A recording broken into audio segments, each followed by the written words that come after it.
everybody. I'm Larry Ridley. You're tuned into the NFL on EA Sports. In today's matchup, we've got a pair of wide receivers who certainly want to be targeted throughout the game. It's Stephon Diggs' Vikings going up against Thomas's Broncos. With that, let's welcome in our fine broadcast team. Here are Brandon Godden and Charles Davis.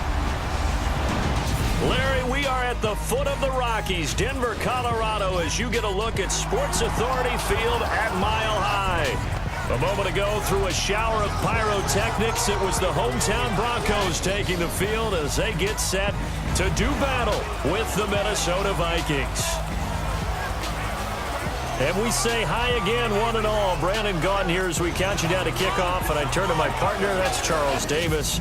And Charles, I know even a former defensive back like you can admire some of the receivers in the game today. And Larry showed us a couple that are very likely to stand out in this one. Yeah, and it's hard for me to admit that I actually admire receivers.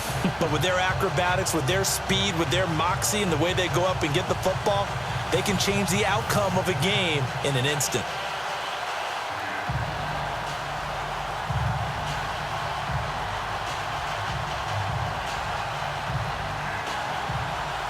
The Broncos will kick. Here's Brandon McManus to start us, and we are off from Denver. To return, here comes Marcus Sherrills. And not a bad return here. He gets it out to the 25-yard line. So here's the Viking offense making their way out. They're led onto the field by their quarterback, the former Houston Cougar, Case Keenum. Case Keenum won't overwhelm you with his athleticism, won't wow you with his arm, but somehow, when he's on the field and he's in charge, the ball gets moved by his offensive teammates.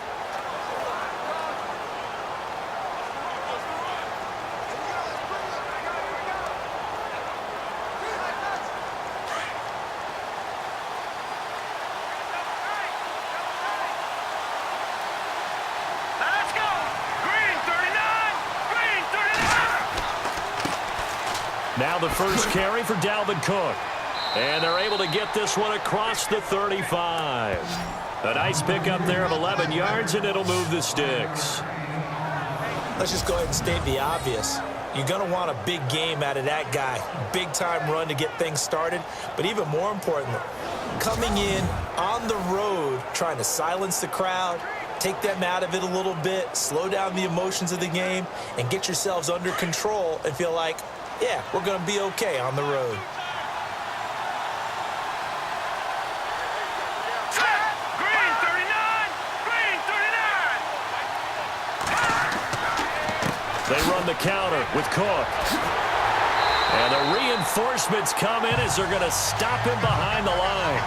The loss of a full 3 yards, and now it's second down. One thing rookies need to learn at this level, and quick. Make a cut, be decisive, and go. Because in college, you could dance around and wait for a hole to open because you're probably a better athlete than most of the guys on the field, but not on the NFL level.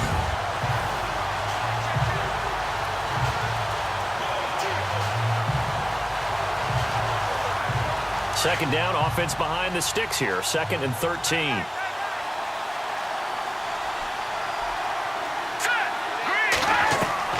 A shotgun snap for Keenum.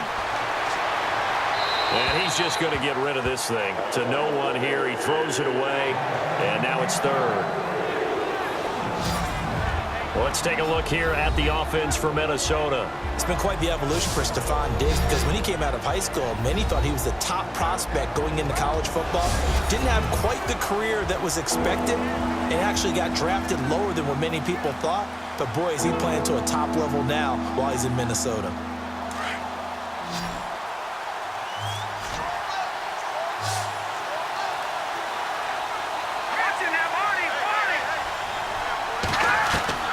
Third and long. It's Keenum. And able to catch it on the left sideline, but they're going to rule him out of bounds. So it'll be incomplete. Certainly one they'd like to have back as it brings up 4th down. A 3rd down, he tried to stay in bounds, did all he could. He caught it, but was led a little bit too far. Yeah, and that's always difficult, isn't it? Because you know half of your body is trying to stay behind while the other half is reaching out, trying to catch the football. The top half worked. It was the bottom half that was in question. And this is away. It's a high kick, and he got all of it. And this will hit just beyond the goal line as it's into the end zone for a touchback. So here are the Broncos now for their opening drive.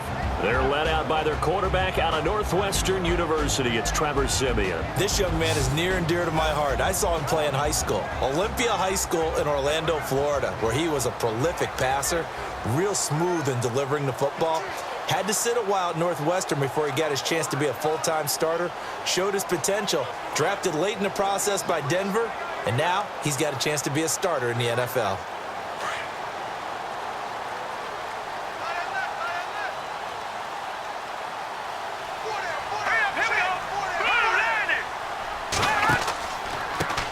Now a carry. It's C.J. Anderson. It's a loss of 2 there, bringing up second down. It's not always as straight as that team wanted it more than the other, but on that play, it actually was true. They were faster to the ball.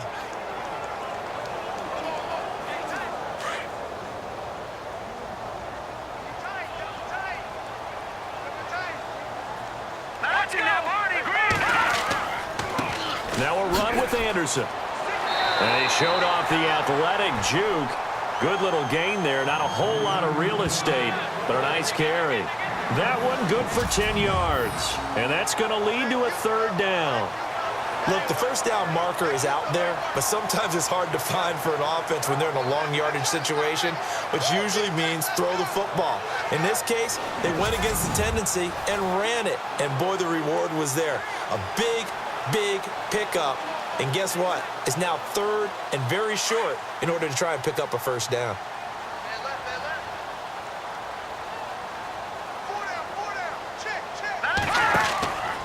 They'll run it. Here's Anderson.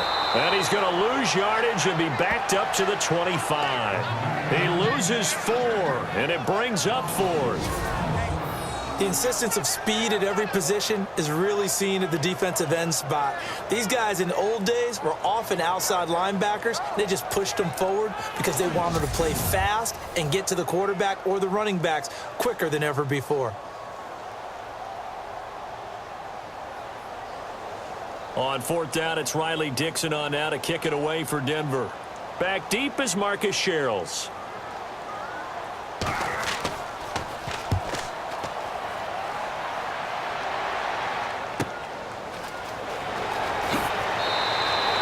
Nice job bringing that one back. 14 on the return. And out will come the offense as they take over. So the football switching hands here in just a second. And, you know, Tom Brady, just to go off on a tangent for a second, may have lost the Super Bowl, but 3rd MVP this past season, and what he did at age 40, really something, right, Charles? Absolutely phenomenal. Ended up beating out Todd Gurley, the running back for the Los Angeles Rams. But he would have traded it for a Super Bowl win, don't you think? How about this? The last 9 NFL MVPs to play in the Super Bowl that same season, 0-9. Yeah. You go all the way back to Kurt Warner in, what, 1999, where he won the double? We were going over that stat earlier. That is hard to believe.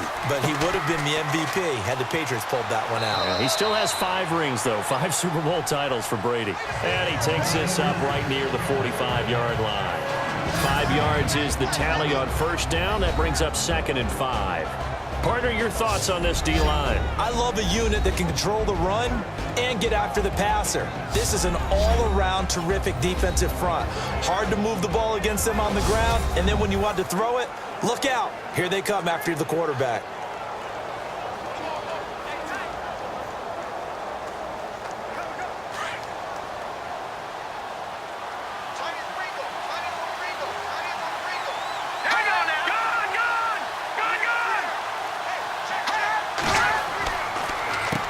They run, Cook, and that didn't fool anybody. He's going to be dropped in the backfield. They'll lose a yard, and it brings up 3rd. Every year I go to the combine and marvel at the speeds that linebackers are running nowadays. They run like DBs, and let's face it, they know how to finish plays too. Eyes up, head up, run right through them.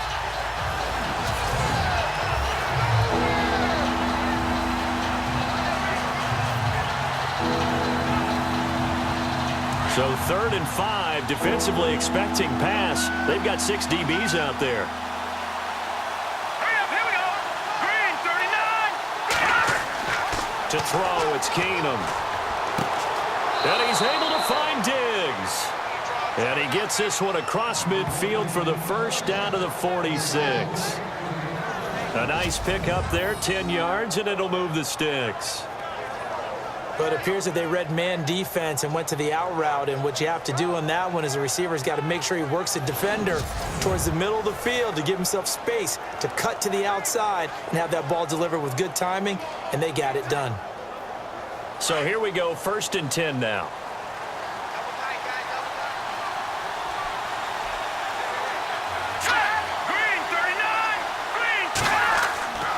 Cook. And he's going to fight his way forward here for a modest gain. Give him 5 on the carry there, and it'll be 2nd down. He hasn't had a ton of success here so far, but you get the feeling that he might be on the verge of popping one. Yeah, even on that one, there was a little bit of a hole, but it closed there quickly at the end. 2nd and 5.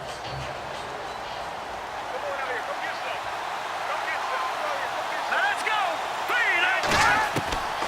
Working from the gun, Keenum.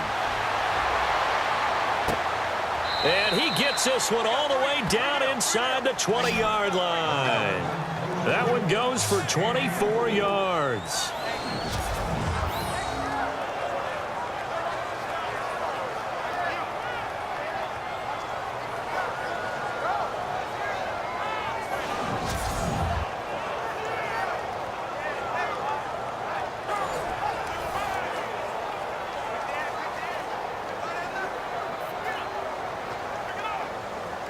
So after that big gain, let's see what else the offense has up its sleeve. All right, here we go. 3-19. Now Cook. He will push his way down to about the 14. 2 yards on the pickup there. It'll be 2nd and 8. In order to play really good run defense when you're playing a 3-4, those 3 guys up front, the nose tackle and the guys they call the defensive ends, they're usually big, big people because they're going to have to eat up a lot of blockers because it's usually 5 on 3. And when they do their job well, guys who play on the inside, those inside linebackers, they're able to just roam and hit. Here's Keenum.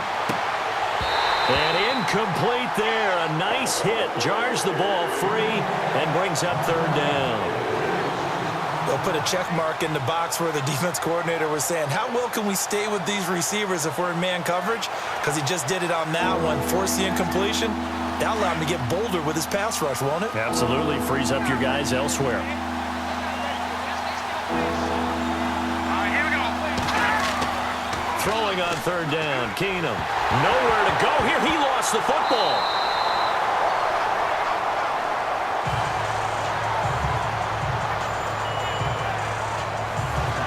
On plays like this where the ball comes free, it's often unusual for the team that lost it to get it back because this is the quarterback. The ball gets away from him.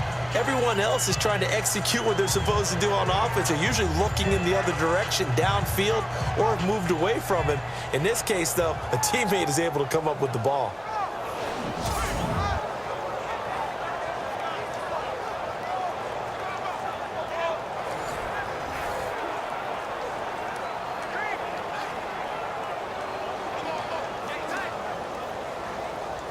On now is Kai Forbath to try the field goal.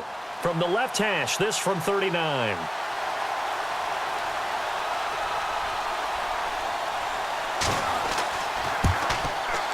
And Forbath will put this one through, and the Vikings have a 3-0 lead.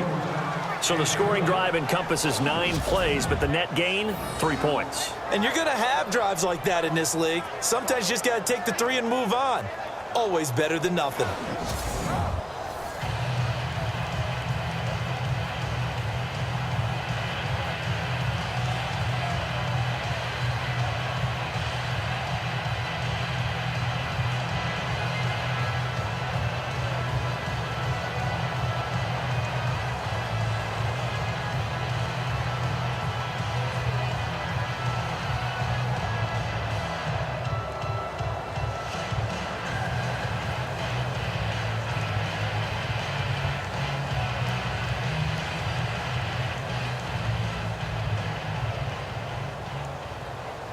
Forbath now to kick it away after the made field goal. This will be taken in at the 1. And he'll get it up to about the 26-yard line just across the 25. The Bronco offense now set to come back out onto the field. And the first drive, 3 and out. Second possession, see if they can get a little momentum. And oftentimes that first drive is just a feeling out process. You have some plays that you've got called and you want to see how defense reacts. It may not go terrific on the first one. Now they're ready to go. They've kind of got to look at them, got a sense. Let's see if they open things up a little bit. See if they open things up. Let's see what the defense does here, too, after a good stop.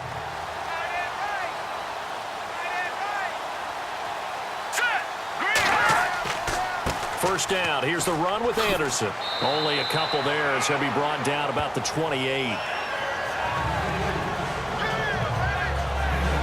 Here's the offense, and you got to talk about the guy that they nicknamed Bebe, Charles Demaryius Thomas. You worry about him catching the ball, but you worry more about what he does after the catch. Big, strong, physical. He makes plays downfield.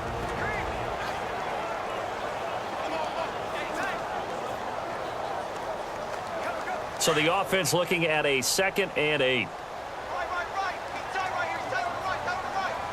Hurry up, here we go. Green, 39. Green. They run it again with Anderson across the 30 to the 31-yard line. Give him 3 on the run there. Now they're looking at a 3rd and about 5.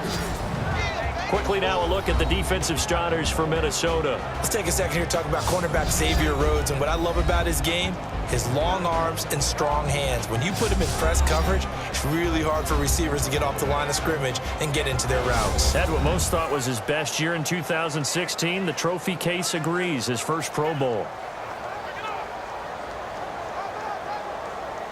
And the Vikings with an extra defender in the secondary on 3rd. Playing coverage here.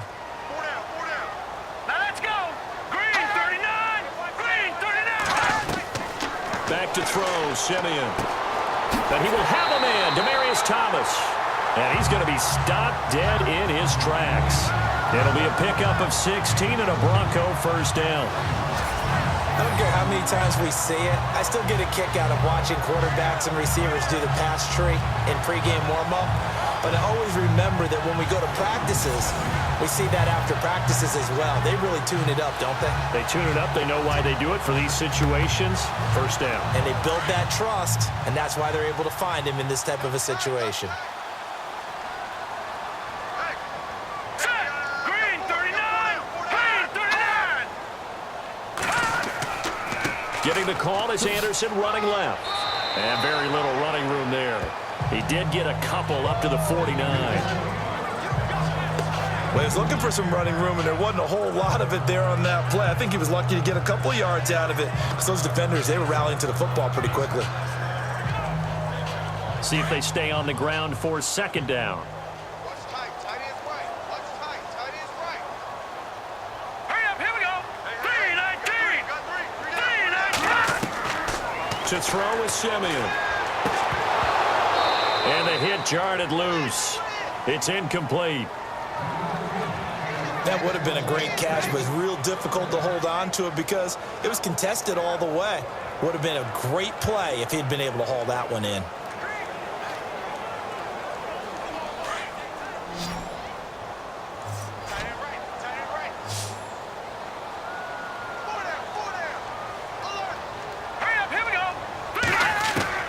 Throwing on 3rd down, Simeon.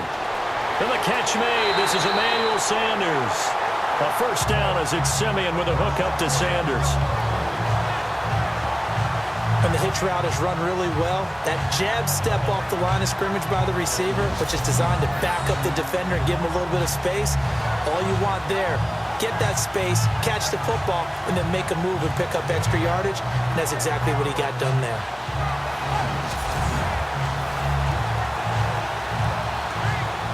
Offense comes to the line now, 1st and 10.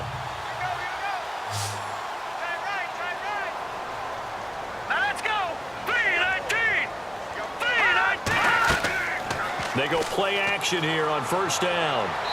Looking left sideline, incomplete. Demaryius Thomas, the intended receiver, and it's 2nd down. Had an open man that time, but ended up putting a little too much heat on it, don't you think, partner? Absolutely. Just needed a touch more air under it. Instead, he fired an absolute bullet. So the incomplete pass brings up second down. Hey, tight end's right. Watch tight end. Set! P19!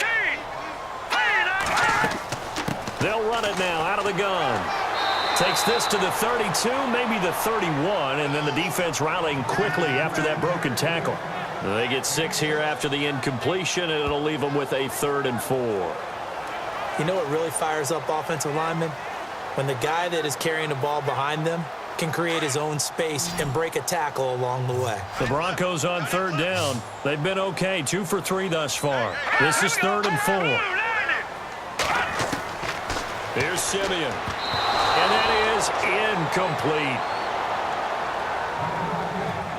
It's a great job by this secondary. When I watch them, they remind me of elite defenders on a basketball court, right? They want to contest each and every pass. Great contest on 3rd down to bring up 4th. Now Brandon McManus for the Bronco field goal. This will be from 49 yards out.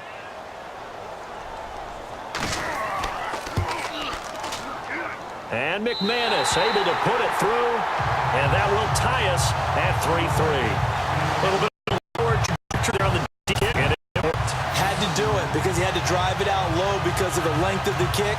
Able to do that, got it above the defense and over the post.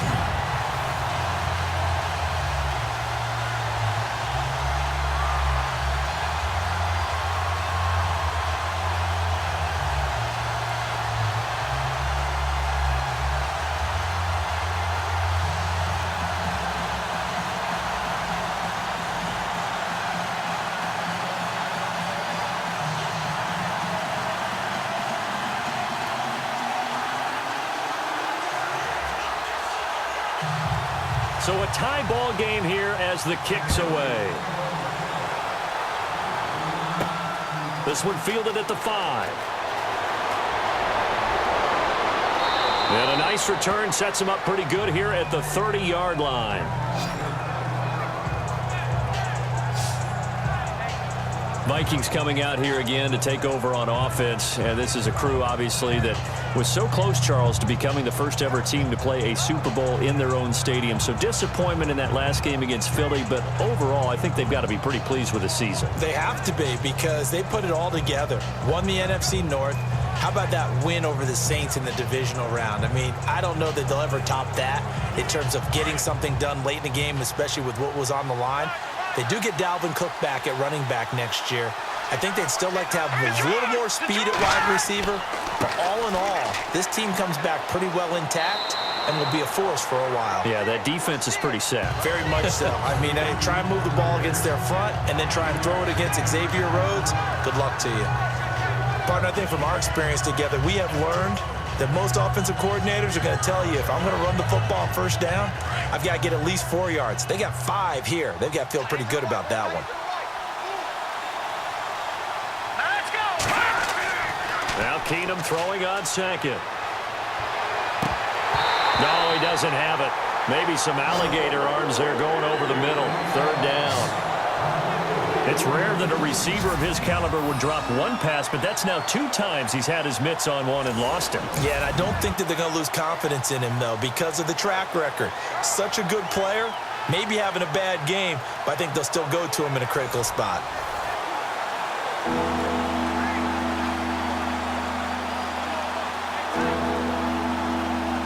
The Vikings on 3rd down, just 1 for 3 thus far. This will be 3rd and 5. Let's go! From the gun, here's Keenum. Open man is Thielen. It's complete. And he's got the 1st down yardage before being taken down at midfield. It's a pickup of 15 and a fresh set of downs.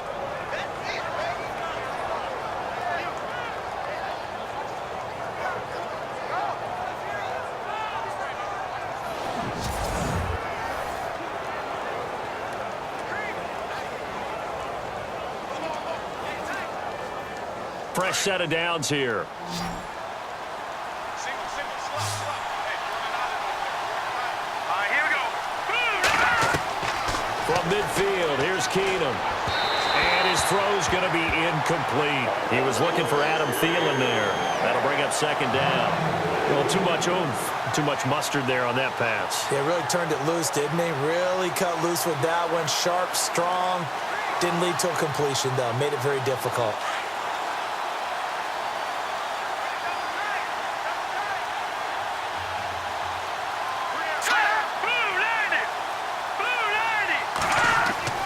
They'll fake the give. Now Keenum. And this one taken in on the right sideline, but not in the field of play. They say it's incomplete. The throw led him a little too far. It brings up third down. That one didn't quite make it to the target, but that's not always a function of the strength of the arm of the quarterback, is it? Sometimes there's just too much pressure there. In any case, the ball doesn't arrive.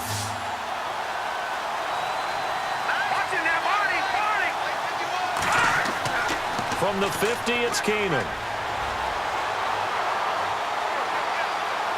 Going deep for Diggs. And it's incomplete, almost intercepted. He had a great shot at picking that off in the end zone. It brings up fourth down. One thing I know from experience is that when the deep ball is thrown and you're the defender, you've got to fight that little bit of panic that emerges. You've got to play the ball really well. It's a 50-50 jump ball play. And guess what? They took a shot. How are you going to win it? And in this case, they managed to get it done.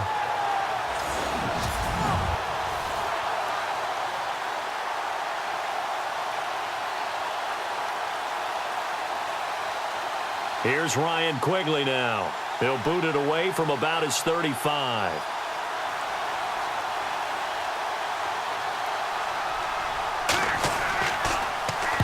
And he gets it away. A directional kick going toward the sideline.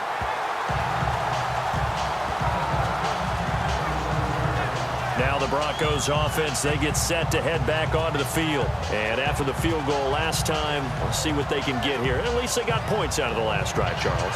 I never met an offensive coach that didn't want to drive to end with a kick. Most of them wanted to end with a PAT, right? In this case, a field goal, they'll take it. Way better than the alternative, which is a punt. Yeah, but you've met fan bases that wanted that, that weren't happy with that field goal. I haven't met a fan base yet that wants to drive to end with a kick other than the extra point. That's it. Here we go now. Green 39. Green 39. Now a play fake here on first down.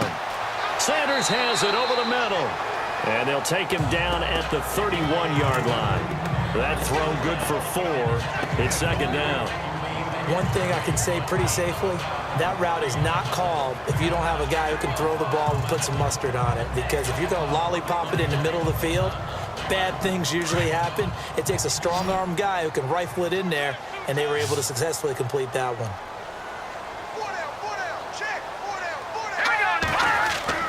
Play fake to Anderson. Now Simeon. He's going to float this one deep right side. And both guys were there, but it falls incomplete.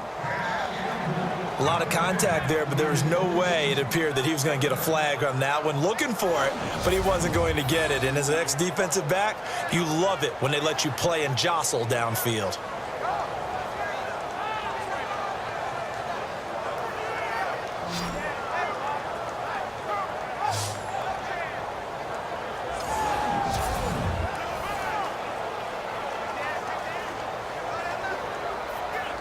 The Broncos on third down. They've hit 2 for 4 thus far. This will be 3rd and 6. Let's go. Blue 90. Out of the gun, Simeon. He rifles one that's intercepted. Picked off by the Pro Bowler, Anthony Barr. And he will take this one home. It's a touchdown. Short throw, pick 6 right there. Those linebackers, they love when those short throws come and those eyes get real wide, don't they? How about the anticipation on the play? Reading, reacting, and then the ability to catch the football and take it in the opposite direction.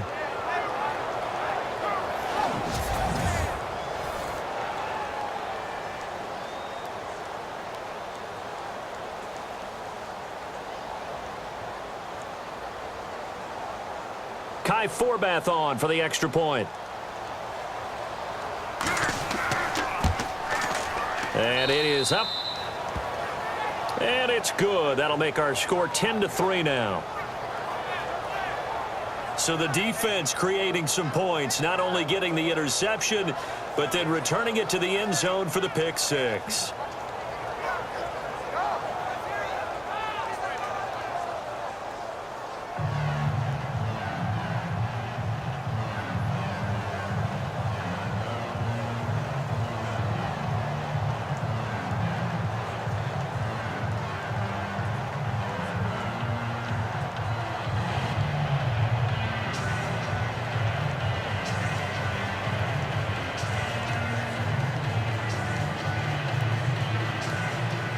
So they'll get another shot on offense following that pick six. And now the kick is away. This fielded a few yards into the end zone. And he won't return this one. He'll go down to a knee, and they'll start at the 25. Here's the Denver offense now as they get set to take over here.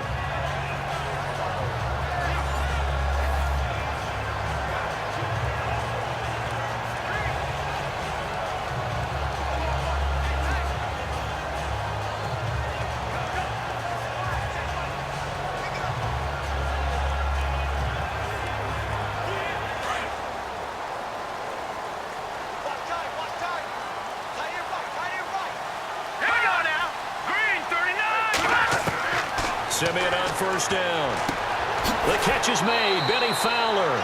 And a big collision there as he winds up flat on his back at the 33. We've seen quite a bit of the short passing game here early on first quarter, haven't we? We have, and I think it works a couple of ways for this team because, number one, you throw the short game until they stop it. And if they're not going to stop it, you keep throwing it, and occasionally you'll break a tackle and turn it into a bigger gain. Also, if they start to creep up, start to pressure receivers, now you go over the top, take it deep, and now you get some of those big shots downfield. On second down, here's Simeon. And caught, right side, Green. And he'll be brought down right around the 37. Just 4 yards on the pickup, but that's good enough to extend the drive. Many different ways to create space, but on that play, he did it with that big, wide body of his. Didn't get a whole lot of yardage on the play, but it did what it was supposed to. Pick up a first down.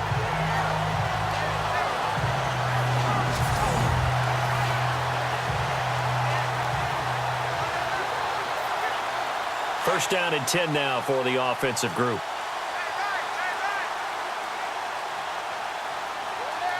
Let's go! 3-19! Simeon. The Vikings after him, and they get there for the sack. Everson Griffin. He's the one that got to him. He takes him down for a loss of 9. Defensive end gets in there that time. They were in a 4-3. What's the responsibility of the ends versus the tackles there, Charles? Well, most of the time when you talk about the ends, they're your pass rushers. They're the guys that you turn loose to try and get to the guy who's going to throw the football. The tackles, usually more of the run-stuffing variety. But the way this game is advanced, you're wanting a little bit of everything out of all of your guys. But let's just go ahead and break it down and make it simple. The guy who's the right defensive end versus a right-handed quarterback, that's the blind side. He's going after the quarterback. He's going to put him on the ground. And just a short gain that time as they're able to get him down. And they only get a yard back there. They'll be left with a third down and long. I do know from experience that when you slow down someone's running game, you're now doing the dictating on defense. And guess what? Now you're getting ready to tee off on their quarterback because they have to throw it all the time. But you still have to be alert for the draws and other plays of that nature to make sure you don't get hurt. Let's go! Off the fake to Booker and Simeon. That one taken in by Carlos Henderson. They'll wind up with 17 on that one, but they're still a bit short here for fourth. They didn't get the first down, but I have to say I do like the call. I like what they were trying to do. Try and hit your receiver on the run and see if he can pick it up. Keep it on his feet, get a little rack yardage. Yeah, but a nice job defensively to get to him and keep him short of the first. Here's Riley Dixon now as he'll punt it away for the second time. He'll get off a fairly short kick here as this is toward the sideline.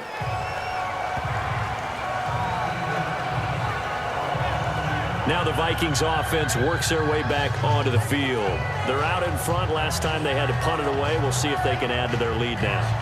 They don't want to go out and punt it away again. This team now wants to get a cushion, put people away. They want to run their offense and have it end up in the end zone.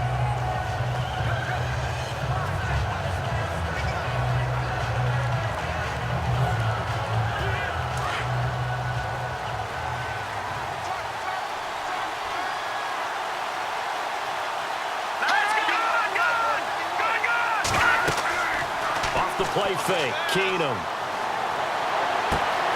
Throw left side on target to Thielen. And out of bounds on the other side of midfield across the 45. 23 yards on the play. I know many people like to throw to the tight end, maybe in a little flexed out position because he creates mismatches with his size. But slot receivers do the same thing with their quickness, their speed, and their route running savvy.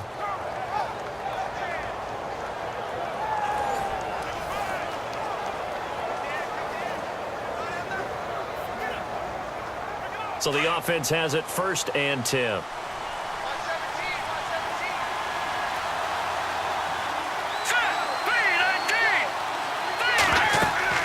They'll run it now out of the gun. And he's going to get this inside the 30. A really nice pickup of 14 yards, and it moves the sticks. Well, they came into this game saying it was important that they set the tone and show that they can run the football. I believe that they've done that here in the first quarter.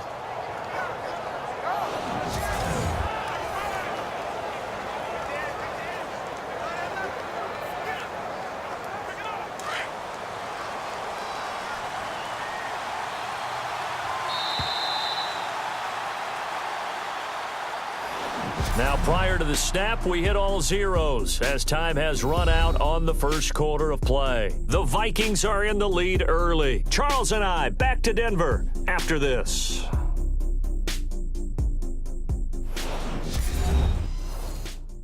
The NFL on EA Sports is fueled by Gatorade, the sports fuel company.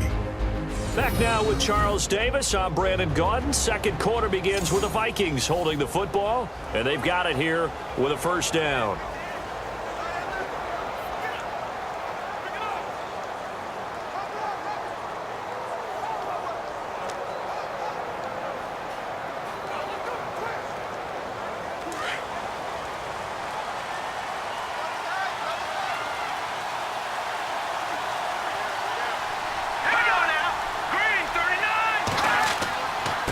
Handoff comes to Cook. Might have gotten this one down to the 28, and that's all. Just a yard on the first down carry, so it's 2nd and 9. A 1-yard gain could look like a disaster, but it all depends on how the game is going. Is it a series of 1-yard gains running the ball? If that's the case, you might have to start thinking about throwing it a little bit more. But if it's just the occasional 1-yard run, hey, congratulations to the defense. They won that one. Come back and get them the next time. A 10th carry in the game for Cook. And running room scarce here. He's going to be stopped in his tracks at the line of scrimmage. No gain on the play there, so that doesn't help. Now they're looking up at a 3rd and 9 situation.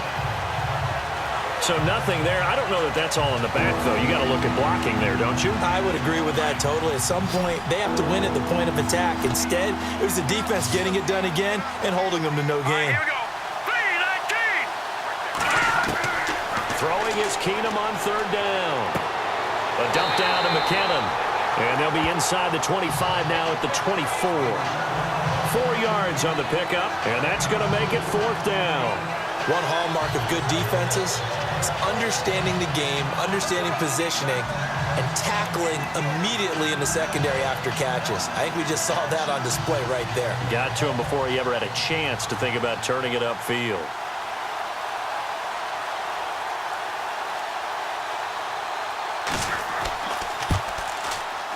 And Forbath will put this one through, and they will stretch their lead to 10 now at 13-3.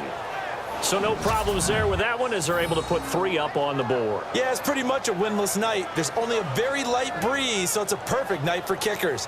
And like you say, no problems with that one.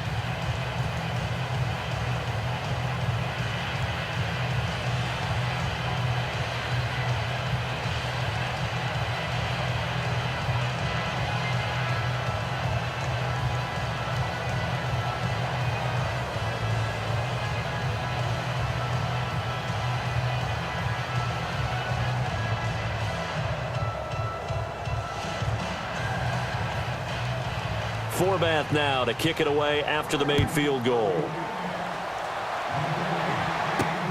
This is taken at the 3. And nice work on the return as they'll start their drive just past the 30-yard line. The Broncos offense now gets ready to head back onto the field. And with this deficit, you can't have too many more drives like the last drive where you had to punt it away. You know what I would tell my offense right here? The punter doesn't exist, guys. He doesn't even exist. He's not a team anymore. I just cut him, all right? So you've got to go out and create some offense for us here and give us some points. No way does that guy get on the field on this drive. Poor punter. Yeah, it wasn't his fault. But hey, listen, there's got to be casualties at times. We're trying to win a game. Hurry up, here we go. 3. Now a first down throw, Simeon. And his throw's going to be incomplete. Virgil Green is tied in the intended receiver. And now it's second down. Well, they're slinging it. And then there's one you got to put a timer on, huh? I mean, that one came in hot. That came in hot, but overthrown out of his reach and incomplete. 10 yards still left on second down. Tight on this side, boys. Tight on the left. Tight on the left. All right, here we go. A play fake to Anderson. It's Simeon. Now Simeon stripped. He lost the football. And fortunately for him, he's able to get it back, but it will be a loss on the play. Well, that was a big oops right there. But how about his ability to correct it? Loses the football, able to get it back himself. Yeah, pounced right back on it, keeps possession.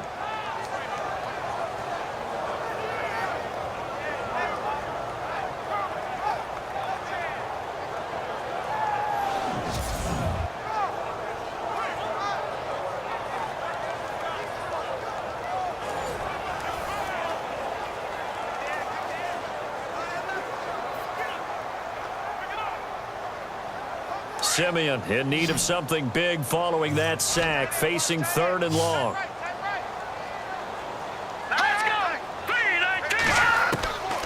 From the gun, here's Simeon. Over the middle, open is Thomas. And he'll get to the 29-yard line, brought down there. The completion good for only 6, and that'll bring up 4th.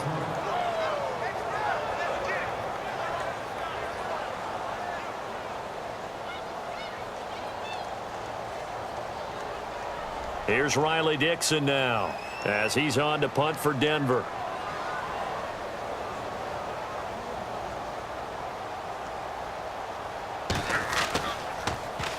He'll send this away into the Rocky Mountain Night, and it's a good one.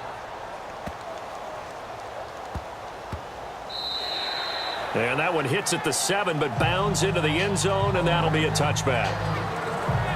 And now we move our focus to Stephon Diggs. Second quarter here, he has only 1 catch, but they have the lead. You got to think there's going to be more involved at some point.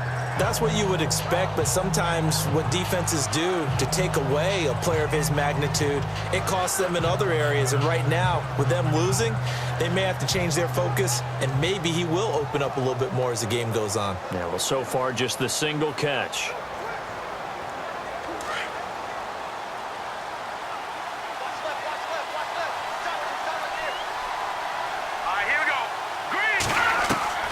Keenum now on first down. On the catch, it's Jarius Wright. And he's going to get this one across the 30-yard line. They give him 13 yards there on the play and a fresh set of downs. Slant route's effective no matter who's running the route and catching the ball.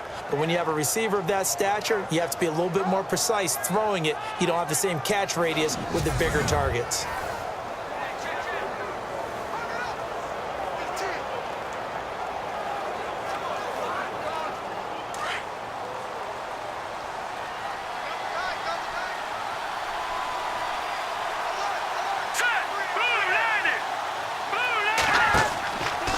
From the pistol, they run it with Cook. So broken tackle, but couldn't create much space. Down just beyond the 35. They give him 4 yards there. It'll be 2nd and 6. On any running play that's called, they're always hoping that it's going to break big and go the distance. But when you get a nice gain like that, you're able to do so many things anyway. You can come back and run essentially the same play again, continue to move the ball on the ground, or you can decide to throw the ball now because usually you have the defense back on its heels. Now it's Keenum. And the Broncos get there and take him down. Brandon Marshall coming on the blitz. He gets him for a loss of 7. Pressure can come from all over when you're plotting a defensive strategy. On that particular play, it just came from the outside.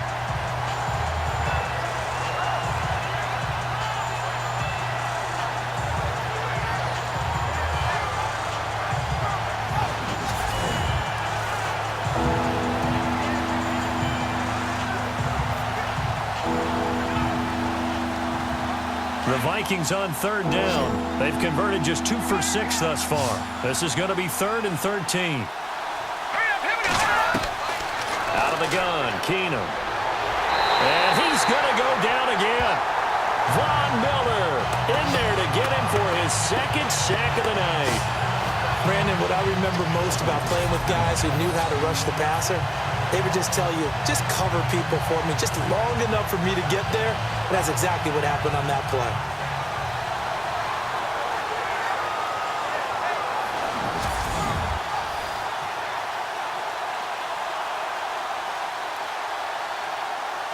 Here's Ryan Quigley now as he's on to punt for Minnesota.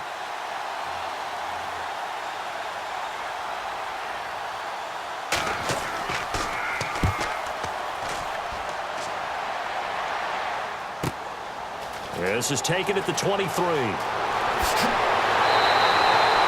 very good return there. Give him an even 20 yards. And the Broncos take over. 1st down and 10. Demaryius Thomas gets set to go again on offense. You would have to think they're going to make it more of a priority to get him the football. You're losing here in the 2nd quarter, and he's been really quiet.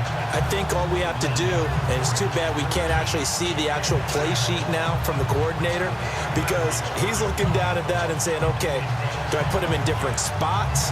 Do I try and isolate him? What routes do I run? You're exactly right. They've got to get the ball in his hands and get their offense kick-started. He does have the 2 catches, but pretty quiet so far. Here we go. They go play action here on 1st down. Going up top. And incomplete. Crisis averted. Almost picked. Instead, 2nd down.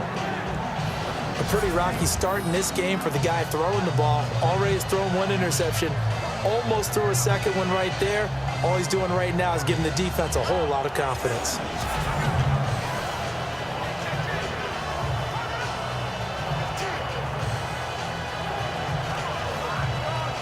Offense still needing 10 yards. 2nd down.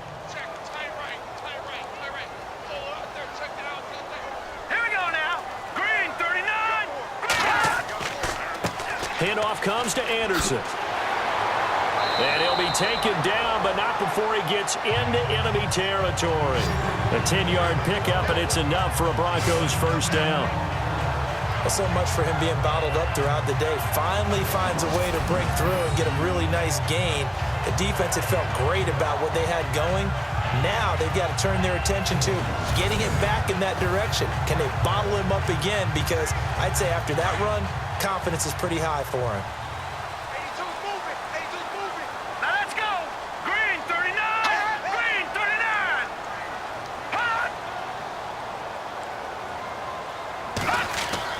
On 1st down, Simeon. Green's got it over the middle. And he gets this inside the 35-yard line. Another nice gain, 13 yards that time, and another 1st down. And after that completion, you can understand why so many teams in the league are emphasizing speed on defense at every position. The tight ends have created so many tough matchups now. If you can't run with a tight end as a linebacker, this is going to be the result every time.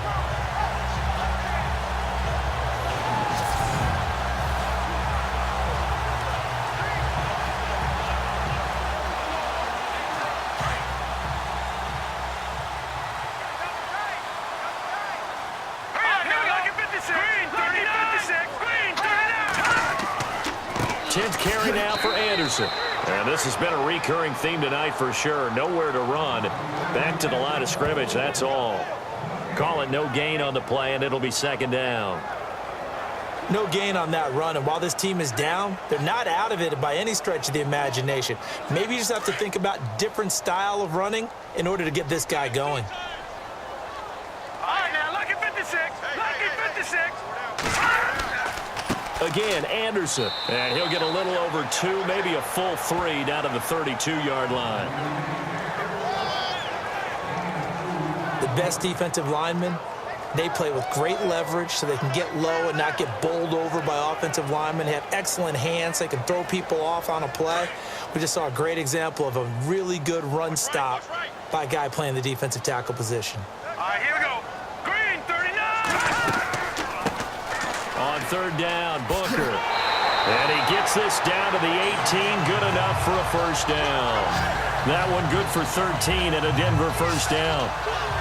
That's quite a spot there for his first carry of the game, but obviously they had plenty of faith in him, didn't they? No question about it. And here, why not go with the fresh legs? Able to push forward, pick up that first.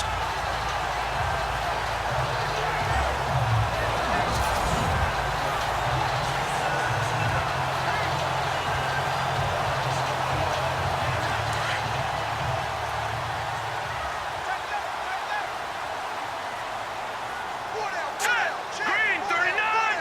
Green, 39. On first, again, they go with Booker.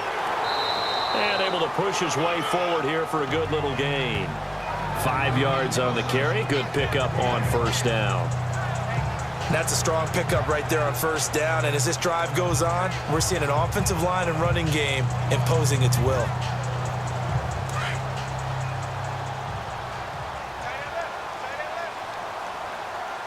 Hurry up, here we go. Green, 39. Green, 39. A second down carry for Booker. And he's going to fight his way forward here for a modest gain. 5 yards on the pickup, and that'll make it 3rd and 1. And there's a run to be happy with. Good, solid yardage. You'll take that anytime you hand the ball to a back. The Broncos on third down. They've converted 3 times in 8 chances. They need just a yard here. It's 3rd and 1. And movement by one of the Broncos up front, and in comes the flag. Offense. So that'll back them up 5. Still 3rd down.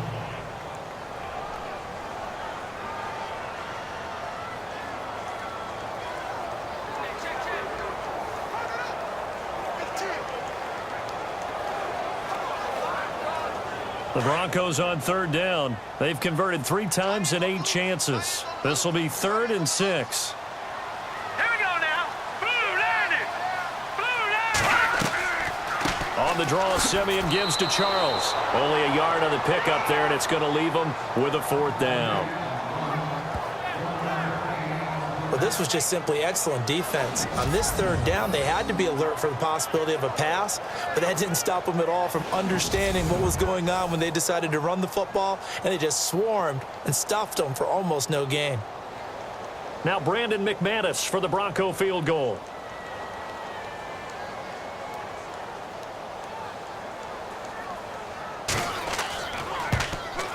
And McManus able to put it through. And they will cut the lead back down to a touchdown now at 13-6. So the drive stalls out, but they are able to put 3 points on the board. Yeah, just a yard or two shorter than an extra point, so no problems converting there.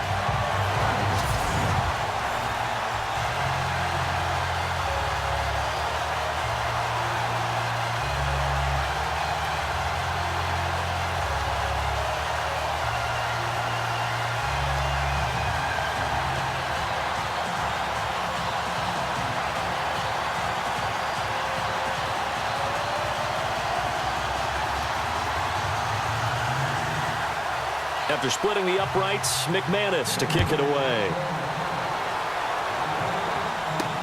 That'll be taken in the end zone. And they'll put up the stop sign there as his guys will get it at the 25.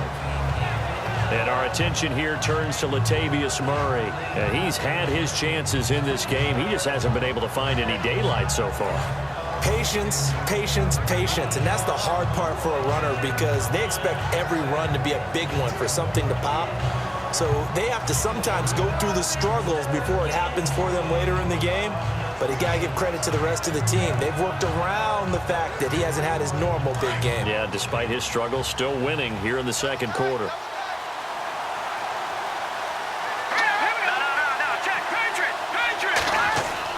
They start the drive with Cook.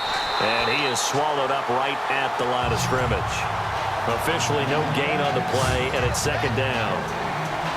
And he got off the end there very quickly to make that play. Yeah, it was almost like the bullet train, wasn't it? I mean, just zoom. Quick, quick, quick. And what a terrific play, holding them to no gain.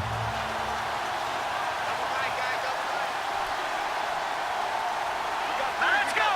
Green. Again, it's Cook. And he'll go down right at the 30-yard line. It'll be a pickup of 5, and that leaves him with 5 more. 3rd and 5 now. Well, if you're a football guy, that's a pretty run because everyone is in sync right there. Obviously, the guy carrying the ball, but how about the people up front? Leverage, athleticism, they created some nice space for him. All right, here we go. 3-19. Back to throw, Keenum. And he's caught on the sideline, but he's not going to have a first down. They say he was out of bounds, so a big call there that brings up 4th. Out routes are always timing routes, and if the timing's off just a little bit, it can really throw off a play. It looked like he let him a little too much there. Yeah, there was a fraction of a second because he caught it, just couldn't stay in bounds. Here's Ryan Quigley now as he's on to punt for Minnesota.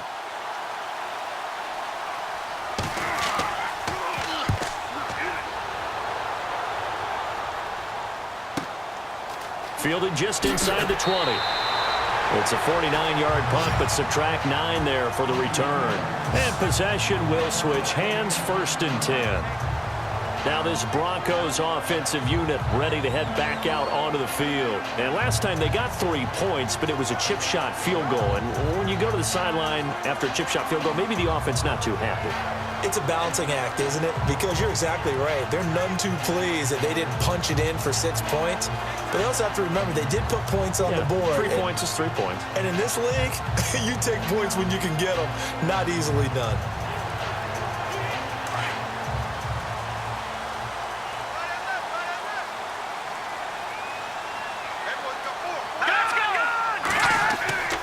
Here's Anderson as they begin this series on the ground. And they get him down, but not before he takes it across the 40-yard line. That one good for 13 and a Denver first down. How many times do we say in this game that speed kills, and it does it in so many different ways? In this case, you got a back who's quick and shifty, can make moves, make people miss, but also gets to and through a hole before it can close down. That's some of the benefits of that speed, not just outrunning people in the secondary, and that led to a really nice game.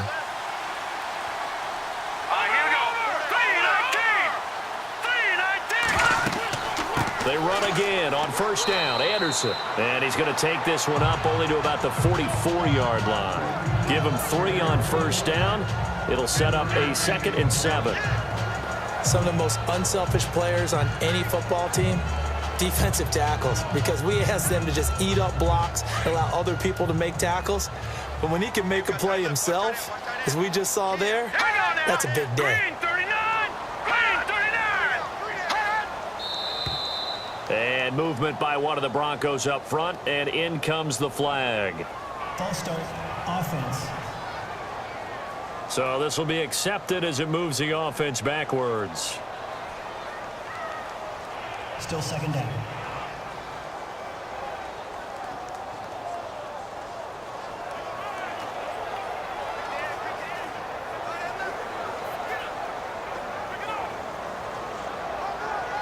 And the offense will be looking to get at least some of this yardage back here. It's 2nd and 12.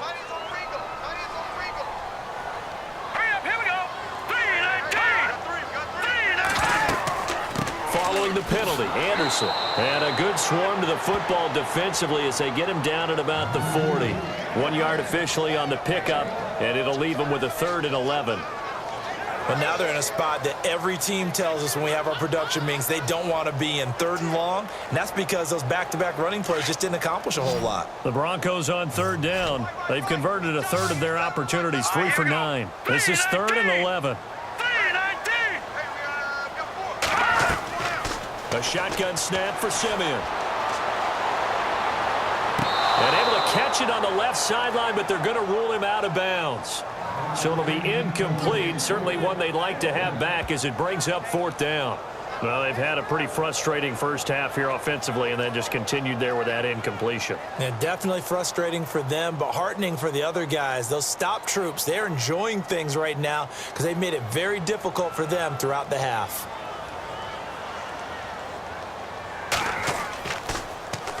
Dixon, the punter, is on as he sends it away.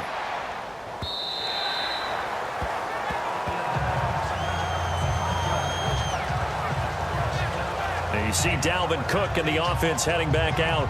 He's been effective so far, over the 40-yard mark here in the second quarter. Don't forget about those guys up front, though. They've been effective, too.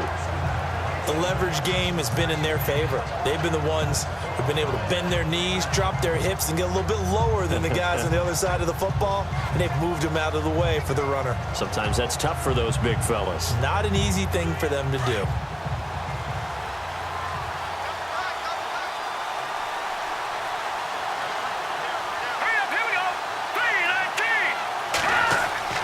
Throwing on first down is Keenum.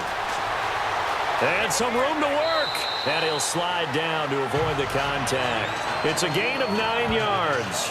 And it'll be second and about a yard to go for the first.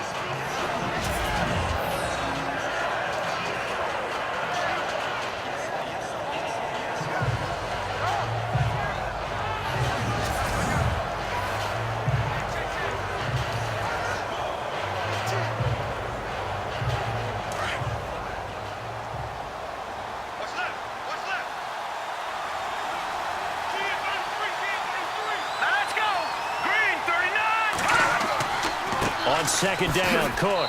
And they'll take him down at the 31-yard line. 2 yards on the pickup there, but it's enough to give him a new set of downs. Second and 1 is often an invitation to take the big shot downfield. I bet the offensive lineman said, "Are you kidding? We just get on our backs and let's go get the first down." They love being physical.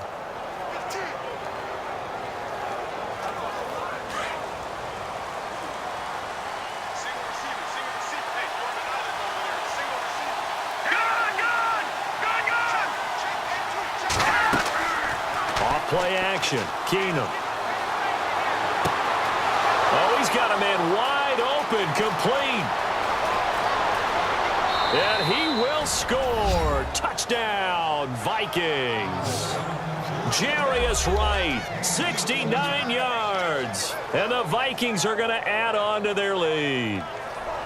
As a former DB, you might not like to see that, but from a wide receiver's perspective, those are the plays they dream of. Correct on both counts, all right? Because once he took off, I mean, let's face it, that should have been done in Big Sky country. Aren't any speed limits out there? And off he went. Glad I wasn't the one trying to chase him.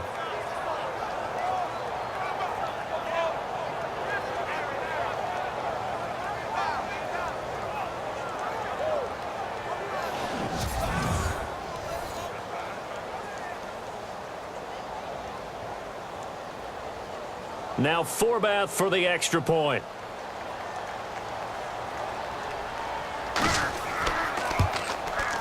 And the lead is up to 14.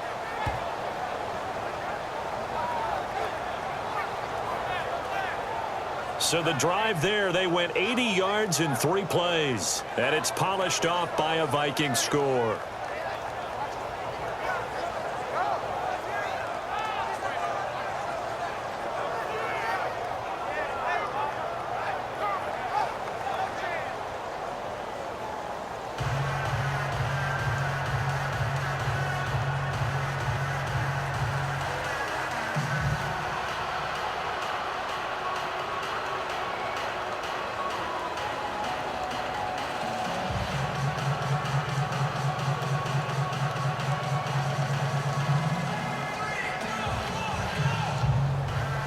Forbath out to kick this one away.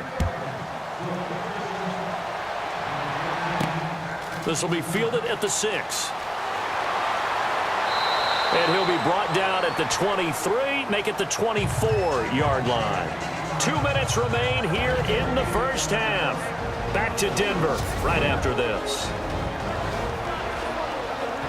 We're just 2 minutes away from sending you to Orlando for Larry Ridley and our EA Sport. Get about that coming up shortly. Yeah, it wouldn't be a halftime without him, and we thank him for doing the highlights. Let's go get a snack.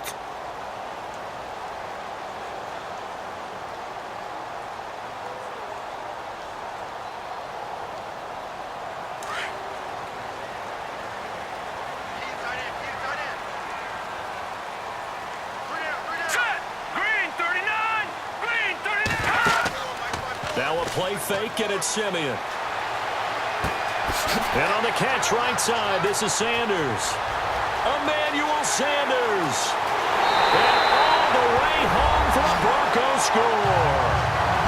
Emmanuel Sanders, 76 yards. And the Broncos able to show off their quick strike ability. So the quarterback drops to throw, looks over, and boom, a guy that wide open, he has to be thinking, wait a minute, this is some kind of a dream. This is too easy. Yeah, a great dream. One you don't want to wake up from. But for the defense, almost feels like there was a bust in coverage.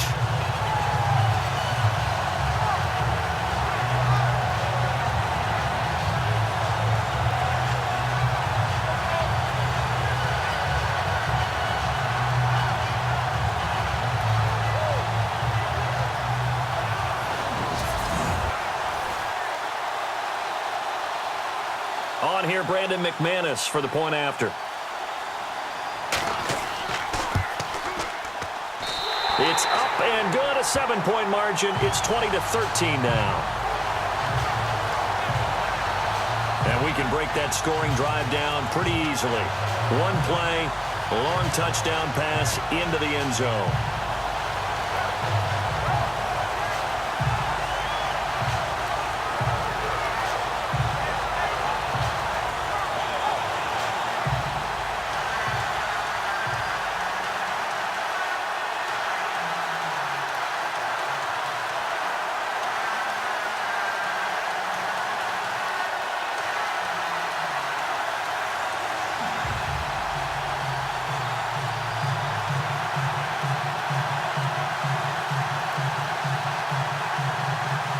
Now McManus on to kick this one off.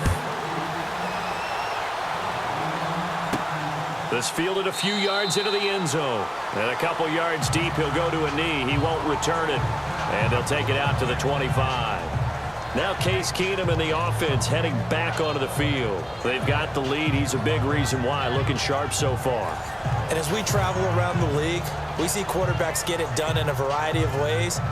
But today's NFL does tell us one thing. If that guy doesn't play well, their team's not going to win. And right now, he's got his team in the lead. And now they'll look to extend that lead.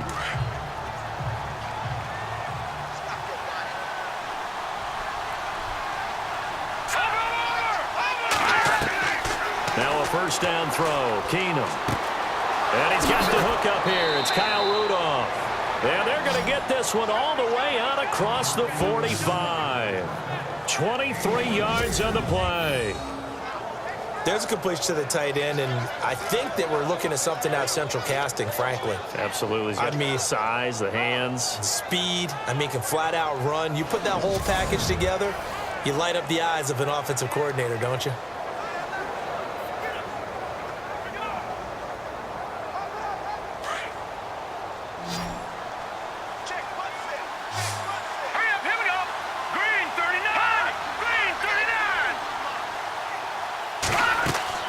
Keenum on first down.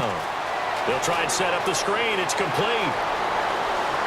And he's brought down. A solid gain of 15 yards, and the sticks move.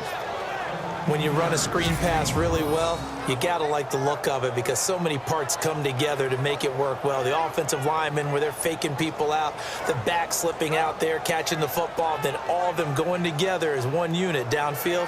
A really nice pickup. The Vikings going to signal for the first of their timeouts as they'll stop it with just over a minute to go before halftime.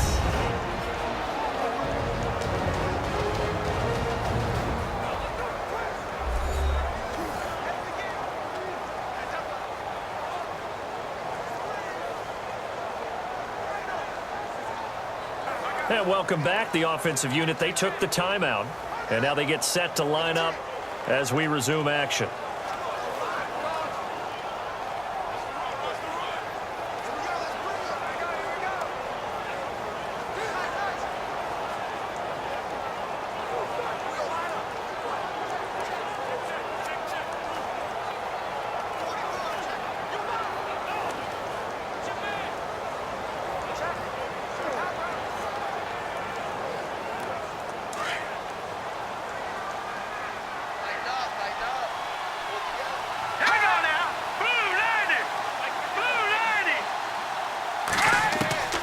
On first down, it's Keenum. And it pops free. The collision there jarred the ball loose and brings up second down. It's a lot of contact going on there, and in the end, unable to keep two hands on the football and bring it into his body.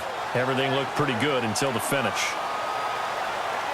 Unable to connect on the first down pass play. Now it's second down.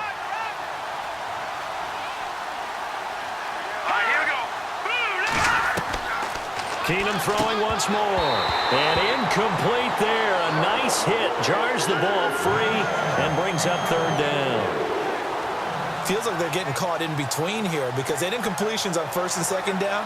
Now you got to worry a little bit about the clock because you prefer not to give them another shot here in the first half. But if you don't pick up the first down, guess what? You're likely going to have to.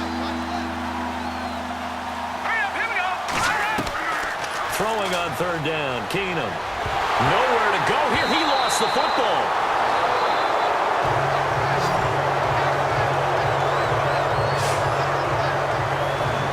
So it goes as a fumble, but the key thing, not a fumble loss. Yeah, that stat's big, isn't it? I mean, I remember watching teams play. The ball might be on the ground a number of times during the game, but the other team doesn't get it. That's a huge difference in the ball game. And in this case, they were able to retain possession.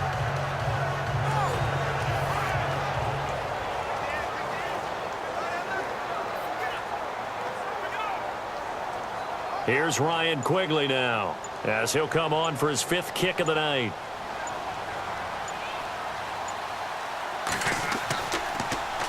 And he deserves a bronze leg as he gets this one away. And this is going to be ruled out, I think, just inside the 20. Yes, it will. Side judge calls it at the 19-yard line.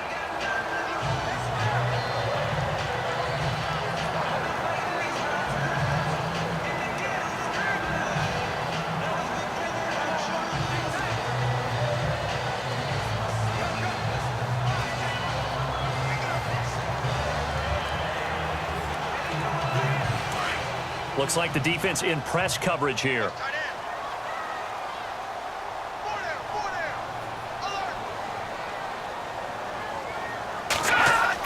They start the drive with Anderson. And an alley to run. And he'll be taken down, but not before he gets his football out shy of the 30 to the 29. So we have reached halftime with a touchdown. That's the difference on the scoreboard. As we send you on to Orlando, we hook back up with Larry Ridley. He's got our EA Sports Halftime Report. Thanks, Brandon, and welcome to the EA Halftime Report. I'm Larry Ridley. Let's take a look back at the first half. The Broncos trail at home at halftime. The Vikings have looked good on the road and will just try to keep the ball rolling in the second half. All right, let's get it going. Let's roll those first half highlights.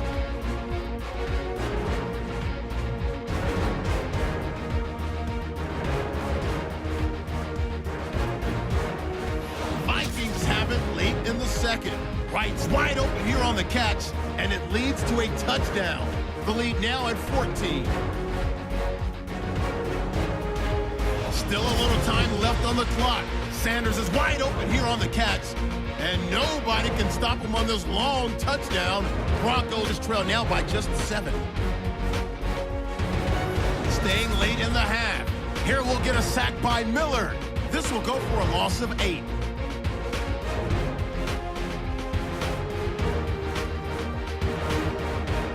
That'll do it from our EA Sports Studios.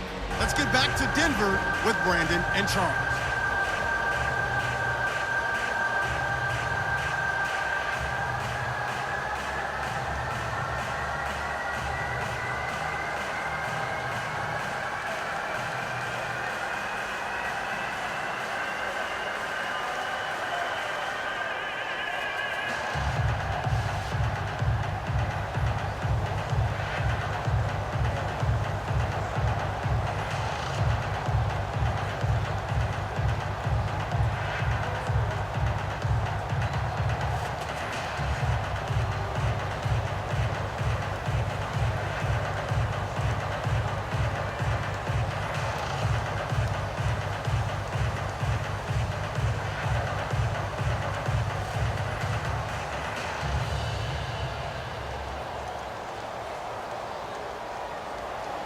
Both teams appear ready for the fight ahead, and we resume action here in quarter number 3. This is taken at his 4. And a nice return sets him up pretty good here at the 30-yard line. Here comes the Broncos offensive unit here as they'll have it first to begin this third quarter. They're down here, but very much in this game. What's the tonality of a coach's talk when a game is within striking distance like this at intermission? Typically, what they're doing is emphasizing the things that went well in the first half and wanting more of that. Sure, you've got to go over some of the errors and clean up some things because there's a reason you're down. But overall, I think they want to stay positive, stay up with this team. We're just starting the second half, and we've got the football. Let's go ahead and punch it in, and then we'll take it from there. See how that recipe works. The third quarter starts with a run from Anderson. And tough going there as he'll only get it up to about the 31. Credit him with a 1-yard gain there to make it 2nd and 9. You know that old expression, it's not my night? It hasn't been his so far. I don't know if the legs are a little bit heavy. Sometimes having to hang out all day and play doesn't exactly play to your advantage, but it's been a tough go for him. And every time he looks up, somebody's there defensively. That was the same case on that play.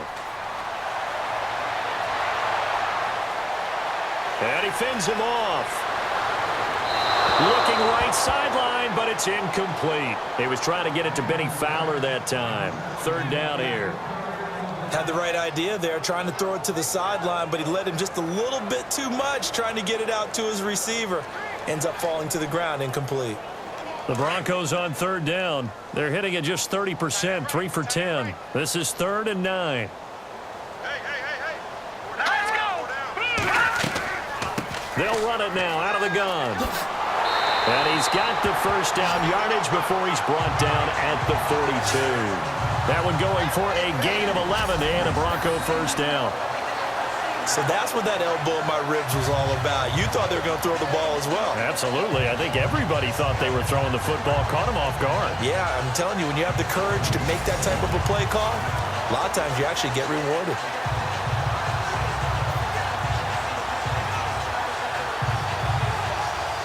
Well, the offense lining up 1st and 10.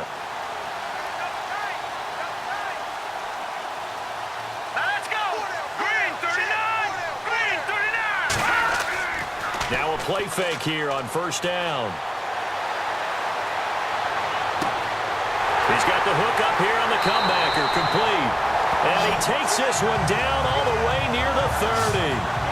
A good pickup there, 26 yards. Partner, this is one of the best routes anyone can have in their offensive playbook.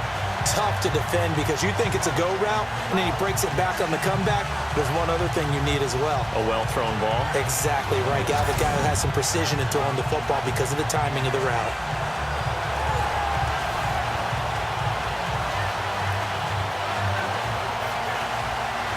So after that big play, let's see if they can catch their defense maybe on their heels. And movement by one of the Broncos up front, and in comes the flag. False start, offense. So that one will be accepted. Still 1st down.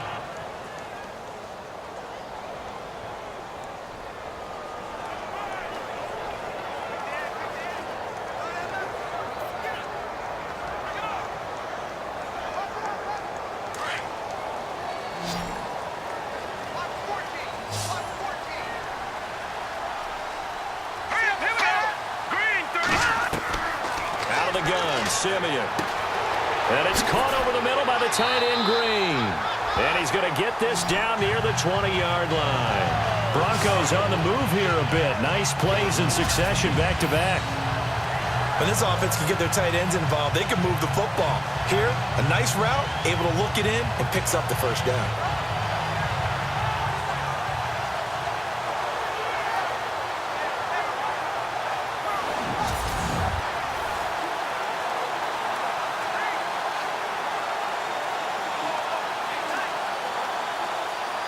So here we go, 1st and 10 now. Let's go! Green 39! Green 39! run with Anderson. He's been the bell cow tonight. And not much to speak of there. Maybe a yard down to the 20. This is what happens sometimes when you abandon the running game. It's hard to get back to it because once guys get out of that mentality of firing out and hitting people, hard to get them started again occasionally. And here comes play number 6 on this drive.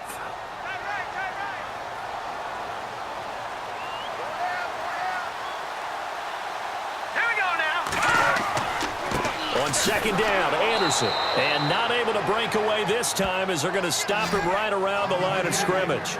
No gain on the play there, so that doesn't help. Now they're looking up at a 3rd and 9 situation. Well, he didn't make headway on that one, but he's had plenty of carries all night long. I just wonder if maybe he's a little bit tired from toting the rock that much. Now play number 7 of this drive, but it's a tough 3rd and 9.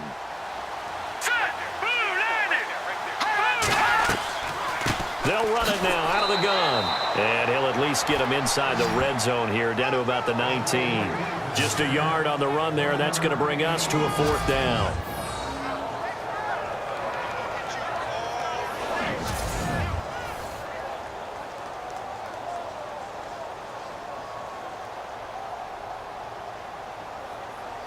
Now Brandon McManus for the Bronco field goal.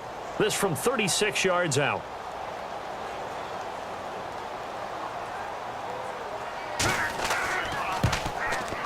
And McManus able to put it through, and that'll bring him back within 4. So make it 3 field goals for him now, and this last one tightens things up a bit. And I know that offense is on the sideline right about now, checking out the tablets and saying, man, we let a good chance slip away there. We've got to start finishing some of these drives.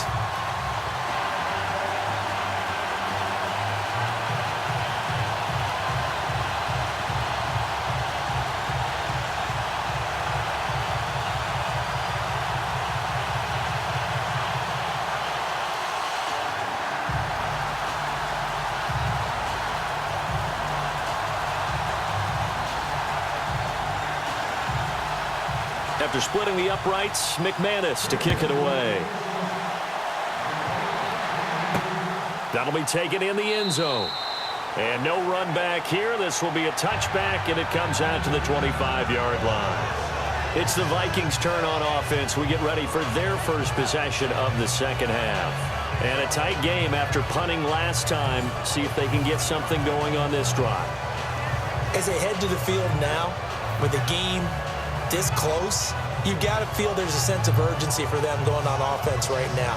But they have to do it without letting panic creep in and affect their play.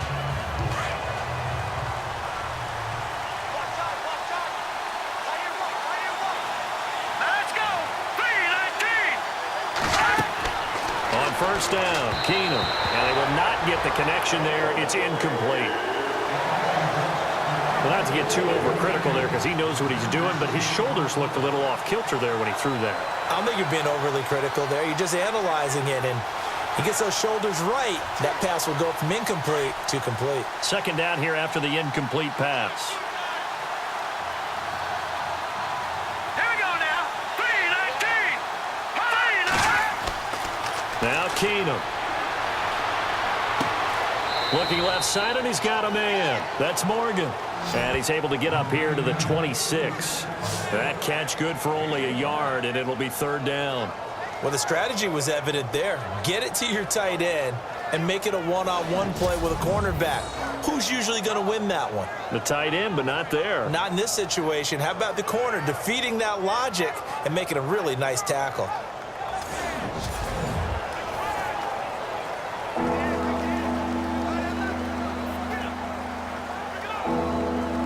The Vikings on 3rd down. Not so hot. 2 for 9 to this point. This is 3rd and 9. Let's go! Green 39! From the gun, here's Keenum. And he's got Kyle Rudolph. And they're going to get this one all the way out across the 45. It's a gain of 20 and picking up the first. Almost not fair. The big guy running the corner route, being able to lean and push and get to where he wants. So how do you stop it? A lot of times you want to have a linebacker on him, a bigger body guy who can handle him physically. But a lot of times that doesn't work as well because his quickness often wins the route. And now a first down following that long gain. Single, and a single slot. Set. Blue landing. Blue landing. Off the play fake, Keenum. Trying to lay one up deep. Oh, incomplete. A turnover would have really helped there. Almost intercepted. Instead, it's just second down. Oh, man, that was close. The opportunity to change momentum, big play, right in his hands, unable to come down with it. A sigh of relief, no doubt, on offense that fell harmlessly to the ground. So incomplete on first. Let's see what second down has in store.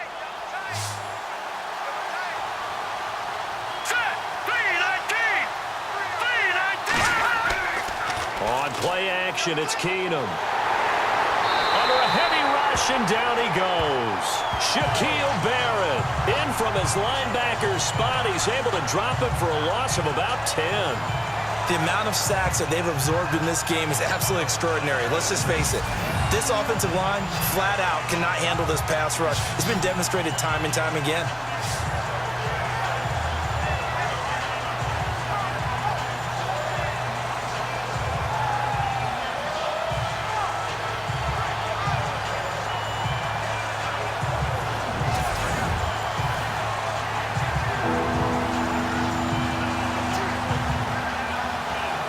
Vikings on third down. They're hitting at just 30%, 3 for 10. This will be third and forever.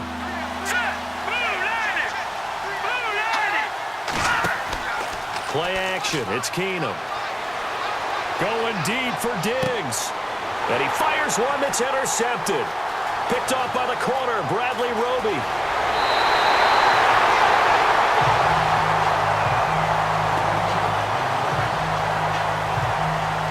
So it's third and long, and you know this is going to be a pass. So defensively, they bring in an extra defensive back and just blanket the field.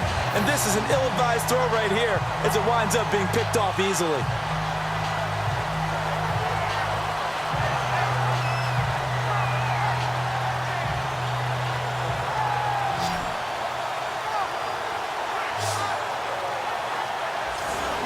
And Denver getting set to take the field. And last time able to get 3. It's not what they wanted. They wanted 6, but they got at least something. They mustered something out of the drive.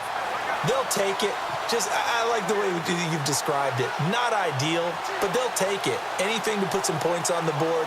But this time on offense, they don't even want to see the field goal kicker trot on the field. They want that ball in the end zone. Yeah, they'll be going for 6. And a great spot to start this drive from here.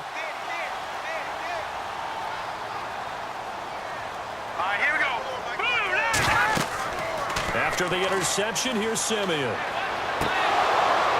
He couldn't quite hold it. Got hit. Ball pops out. Incomplete.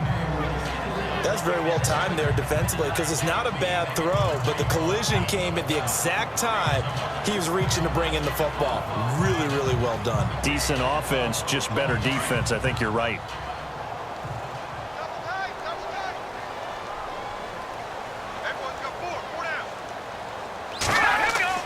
On 2nd and 10, Simeon. A dump off to Anderson. And he'll be brought down at the 27-yard line. Give him 7 on the play, and that's going to bring up a third down. I know most of the time when the ball's in the air, you're thinking wide receiver, tight end, but running backs, they can be a big part of any passing offense nowadays. We're still in search of the first down after that last completion.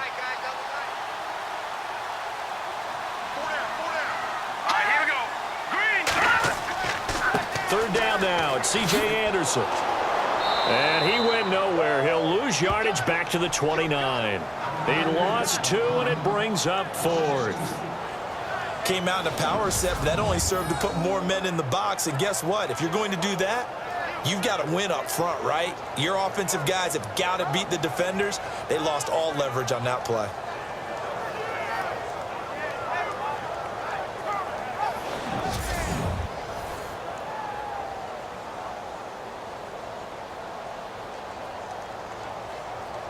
Now Brandon McManus for the Bronco field goal. From the left hash, this from 46.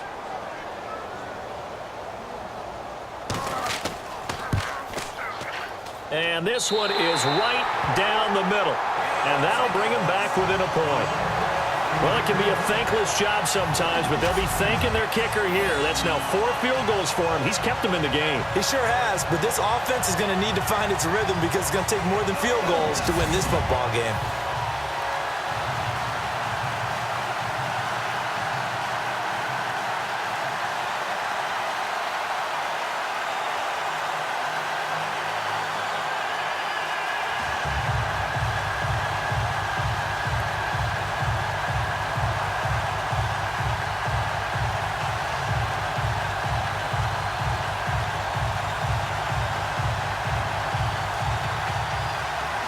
After splitting the uprights, McManus to kick it away. That's fielded in the end zone. And no run back here. This will be a touchback, and it comes out to the 25-yard line.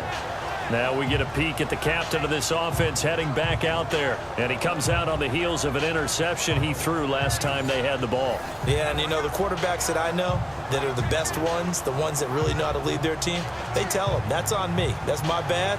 But let's go back out there and move ahead again, guys. We can get this done. One good thing for him, it did only lead to 3 points and not a touchdown after that turnover. Big thanks to the defense. Looking to jam the receivers at the line here. Press coverage look defensively.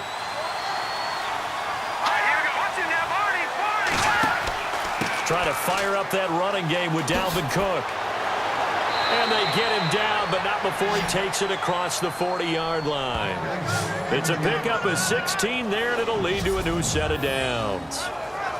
Well, last year, I'm not sure we saw very many of those runs, did we, from the Vikings? I mean, they had the poorest rushing attack in the league. Just 75 yards per game, but carries like the one we just saw, that'll help bolster that average. Yeah, certainly, and they tried to beef up the offensive line in the offseason, brought in Latavius Murray, and then drafted Dalvin Cook out of Florida State.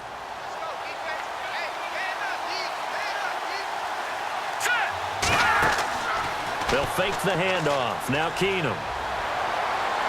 His throw incomplete. Sometimes the coverage is so good, no matter what you're doing on offense, you just can't shake anyone free. They try their best to find someone open, but they took away every passing alley, every angle, and shut the play down.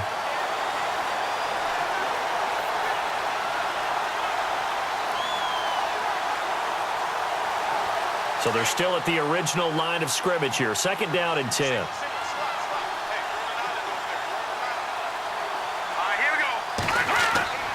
Now a play fake, and it's Keenum.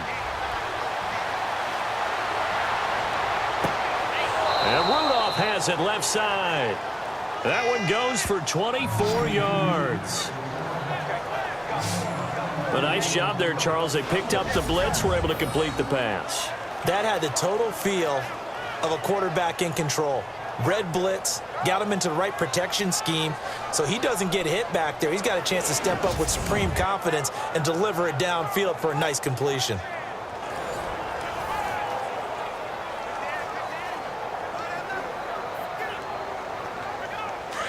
And on the outside, they're playing press coverage.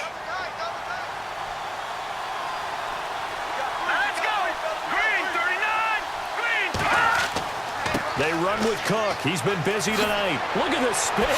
Balance. And he's going to be taken down, but not before reaching the 15-yard line. Chewing up big yardage. Another nice gain there. This one goes for 20.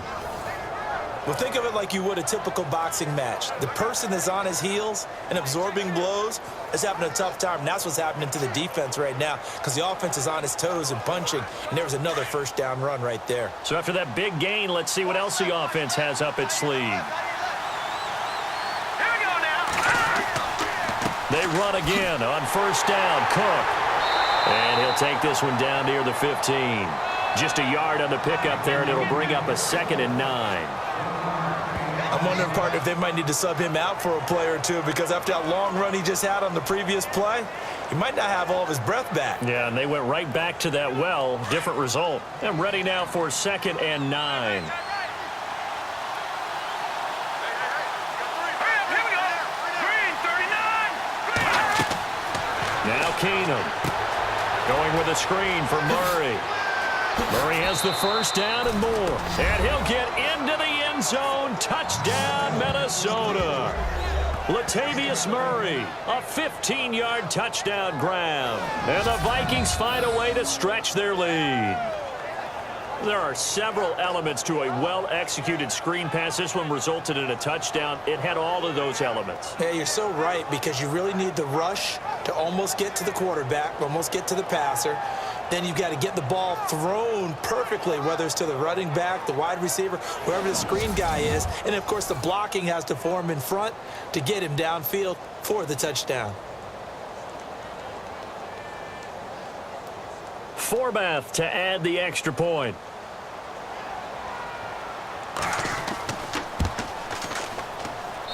And with that, the lead is up to 8.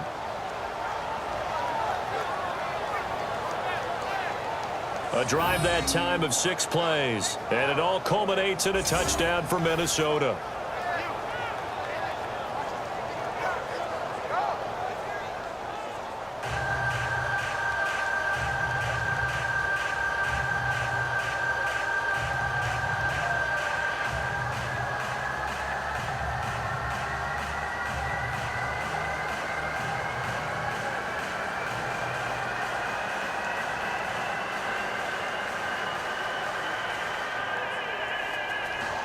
Forbath out to kick this one away.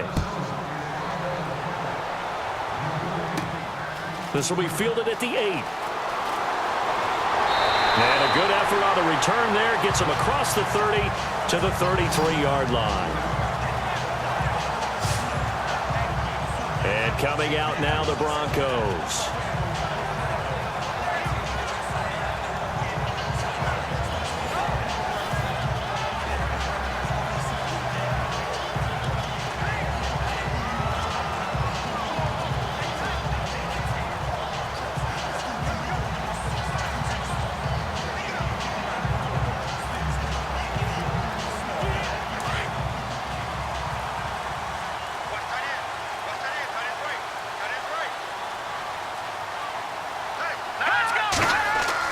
They go play action here on first down. And the throw left sideline here is caught, but they'll rule it incomplete. Couldn't keep his feet in. Second down. When tapping those toes, he tried to get both in bounds. He could not do it, though. In tap dance parlance, could not complete the shuffle. All right, needed to get that shuffle down with both feet, not just one. Is that what they say? There it is. You know, put a little sand down on the stage. Here we go now. I'll take your word for it, my man. Now a run with Anderson. And he'll get up to the 43-yard line. Give him 10 yards on the pickup, and that's going to make it third down and less than a yard. That was a good, strong run there. While it won't pick up a first down, it was definitely something needed by that offense. A positive run. They got a good push by their guys up front. Maybe something they can build on as this game continues.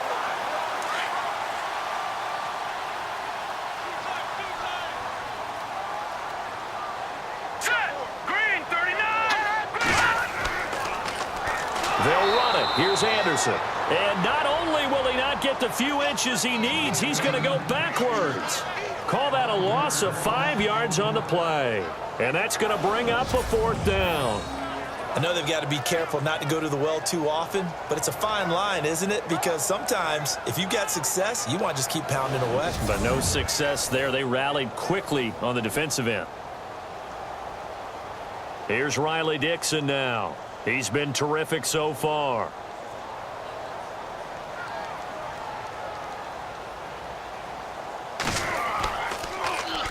He gets this one away, and boy, it's another boomer.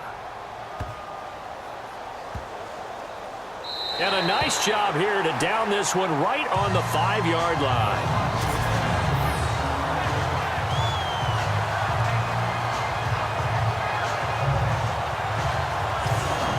The Vikings now heading onto the field. Now, they were good last time out with a touchdown drive. This go-around, it's not going to be very easy starting from inside their own 5. But they shouldn't be daunted by it. You work on this the entire offseason. You work on it in practice. It's called coming out session. Start the ball inside the 5, start on the 5 on the 10. They should be ready to go.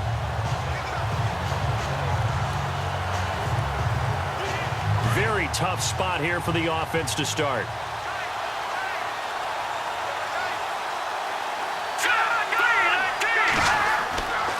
back near his goal line. Here's Keenum. Throw left side complete. It's Bell. And he is out of bounds, able to get it across the 20-yard line. He got 18 yards out of that one, and it gets him a new set of downs. There are so many things to watch for when you play defense. And reading your keys, you always hear about that, and having your eyes in the right place. Sometimes your eyes can fool you. How about that play action there?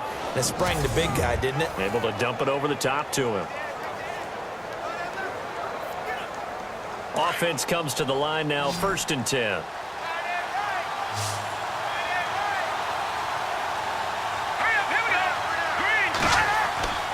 Now it's Keenum. Into heavy traffic, and it's intercepted. Picked off by Todd Davis. And his guys are going to take over at the 21-yard line. This defense figured out something in the locker room. That's 2 third-quarter picks now. And you just wonder, did he get too comfortable in the locker room himself? His team has the lead.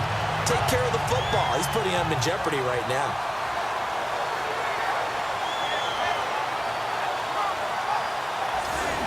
And Denver getting set to take the field. These guys had to punt their last possession, and that's become too familiar of a refrain. Too many of these drives just wound up going nowhere. But you know how in baseball, when the pitcher gets a base hit and he's on base, they bring his jacket out to him to keep him warm? A lot of times the punter goes to the sideline, puts on sweatpants or a wrap over his leg to keep it warm. He might need a massage from the trainer right now from all the work he's getting. Really nice starting field position here for the offensive unit.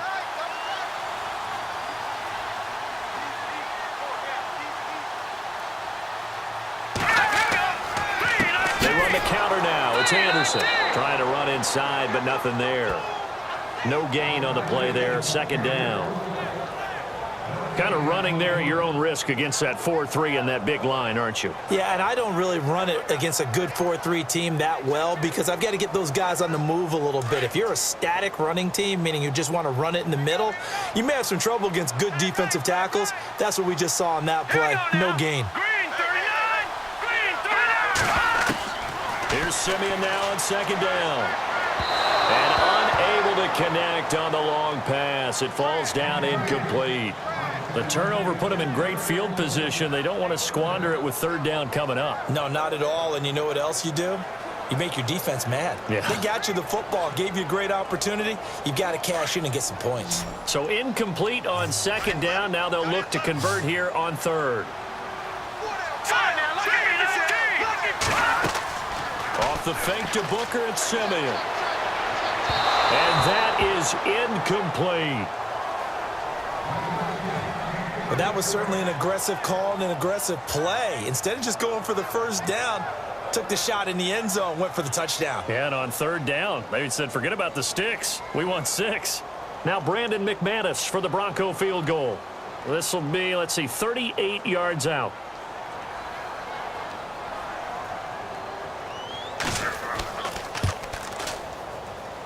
And McManus able to put it through, and that'll get the lead down to 5. So yet another field goal to end a drive. That has been a very common theme. He's now hit 5 of them in this game. Yeah, Brandon, as an offense, you hate that you've had to call on your kicker so often, but you have to love the fact that time and time again, he's come through.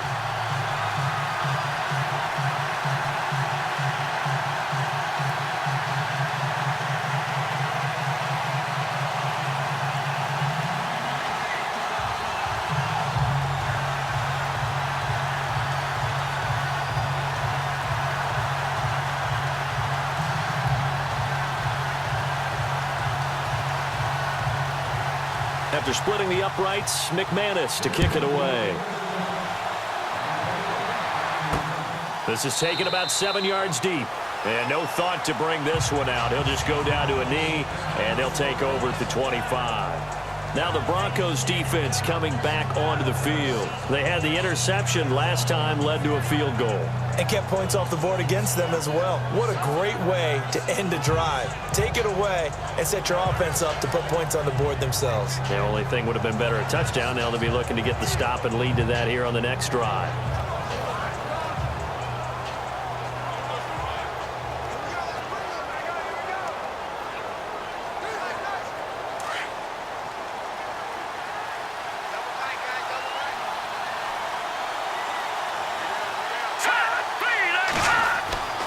Here's Cook as they begin on the ground. And he'll go down right at the 30-yard line. 5 yards is the tally on first down. That brings up 2nd and 5. And that's exactly what you want on a first down run. Pick up 5 yards, bring up 2nd and 5. The defensive line, though, they've got to figure out a way to out-leverage the guys up front because the offensive line is winning at the point of attack.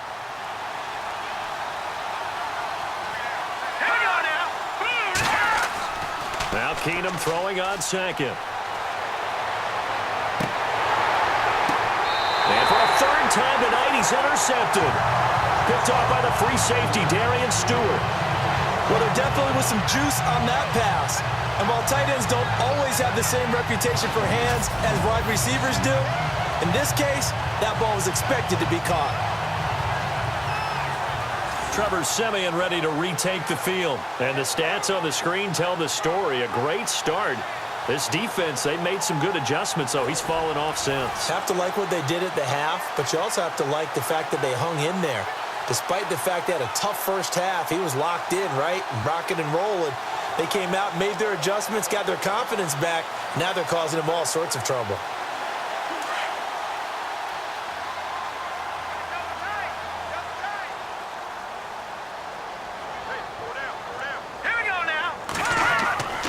Play fake to Anderson. Now Siemian. On the right side, caught by Green. And he takes this one down all the way near the 30. A very solid gain of 27. And there's a completion to the tight end. And look at the size of these players nowadays. At that spot, 6'4", 6'5", and up. A lot of guys used to be basketball players, somehow came back to football. That's really good for the game of football. You're getting better athleticism, great hand-eye coordination, guys who know how to control their bodies when they run their routes.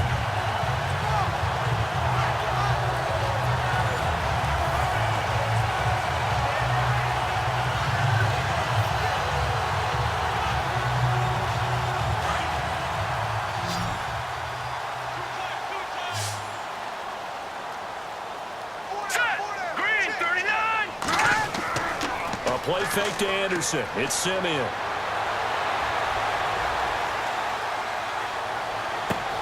Trying to get it to Thomas, and it's intercepted. Picked off by Harrison Smith.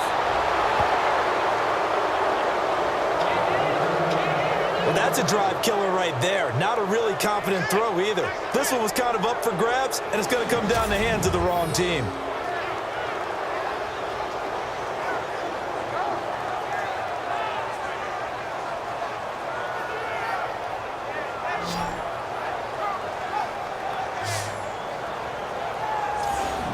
Now the Minnesota offense set to take over again. And following the interception, just any interception, are you a little bit more cautious when you start that next drive, or no, you just throw that out the window?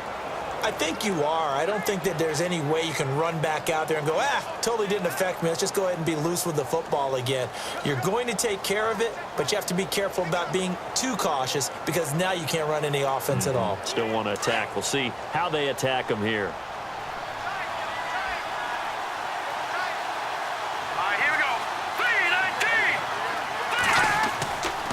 First down, here's the run with Cook. And he is met at the line of scrimmage, and he goes down right there. No gain on the play. It'll be 2nd down. I don't think any of us were surprised that they decided to start this drive on the ground after the last 2 drives ended in interceptions. Unfortunately, though, not a lot going on that first play. Yeah, I think the anticipation was felt also by the defense.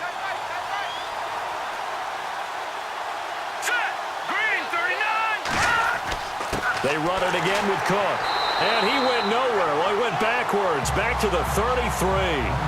He lost 2 there, and it's 3rd down.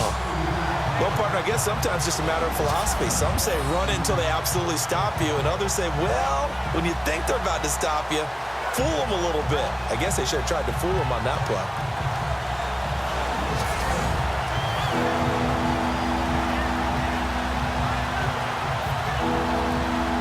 The Vikings on 3rd down. They've had a lot of chances, but not much success, converting only 3 times. This is 3rd down and 12. From the gun, it's Keenum. Open man is Thielen. It's complete. And now off to the races down the right right side. Touchdown, Vikings. Adam Thielen, 67 yards. And the Vikings are going to add on to their lead. And correct me if I'm wrong, that was just a simple fly route, wasn't it? No, there's nothing to correct at all. You've got it down pat. And I just remember as a player, when I'd be in practice sessions and I'd hear 9 from the receivers, that meant fly route, go. Look out. That was the 9, and he just kept going all the way into the end zone for the touchdown. Now Forbath for the extra point. And this one gives his guys a 12-point lead. We have played 3 quarters. We'll return with more after this. You're watching the NFL on EA Sports. Welcome back now to Denver. It's the Vikings in possession of the football and the lead. They'll be looking to add to that total as we begin quarter number 4.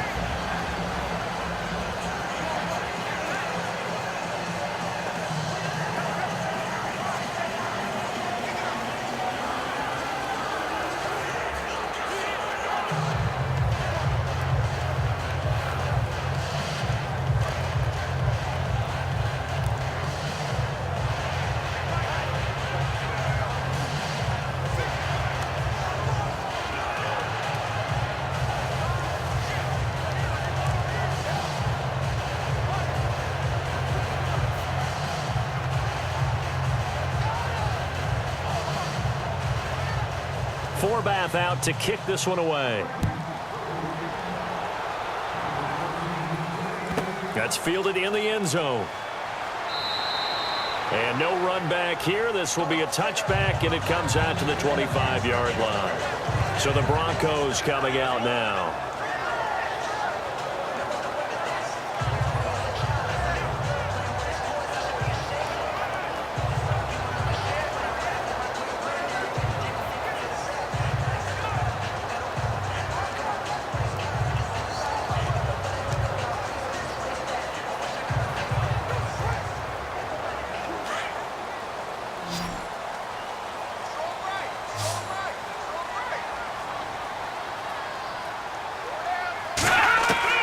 Trying to shake off the interception. He'll look to throw. Green's got it over the middle.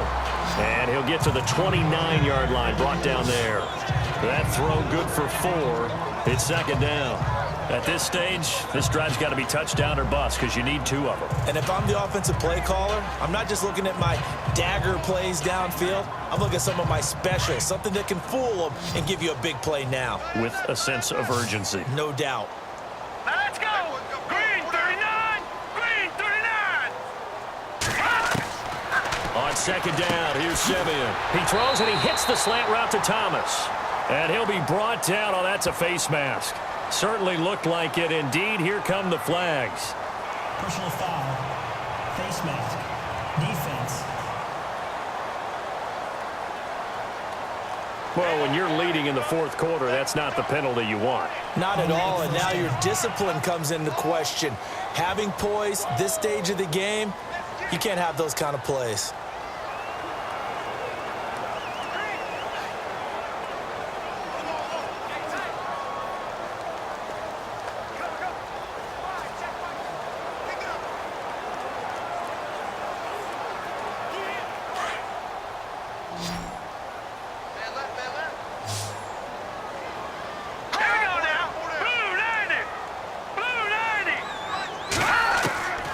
First down at Simeon. And caught right side, Green. Give him a couple on the catch. It's 2nd and 8. Obviously, this has not been a banner game throwing the football. So what you got to do, you got to kind of down focus, don't you think? Find the tight end, take some easier completions. Yeah, interception last drive. There he hits the reliable target.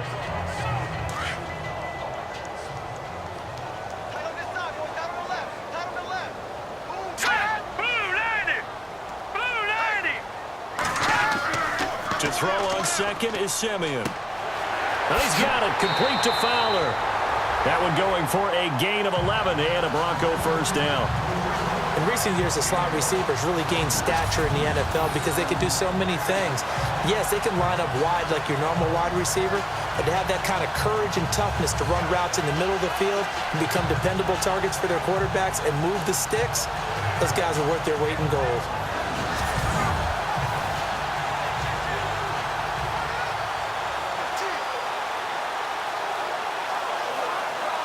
Fresh set of downs here.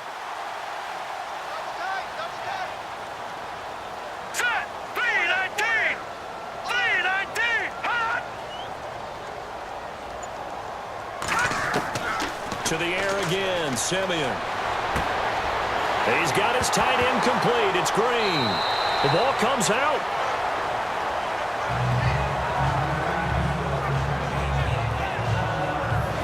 So they escape, so to speak, maintaining the football. Defensively, though, opportunity miss. It definitely was, because that's all defenses talk about. Getting the football and either advancing it the other way or just getting possession and turning it over to their offense.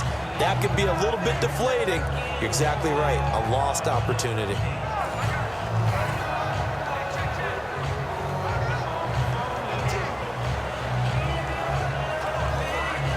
So they almost turn it over there. Scary moment. Second down here.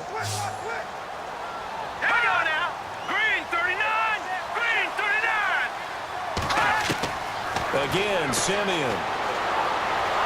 And no escaping this time as he'll go down. They got him for a sack.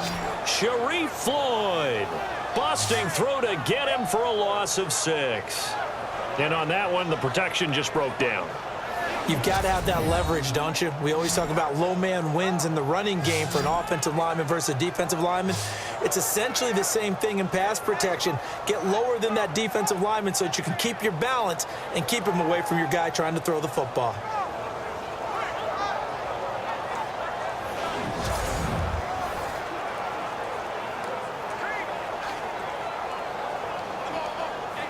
They got to get it to the 21 here on third down. Hurry up. Here we go. Green 39. Green 39. From the gun, here's Simeon. He gets it complete to Latimer. It'll be a gain of 8, but it'll also lead to a 4th down. A short gain that doesn't get them the first down brings up a 4th down situation. Really nice job defensively. They knew where the sticks were. They got the stop before it.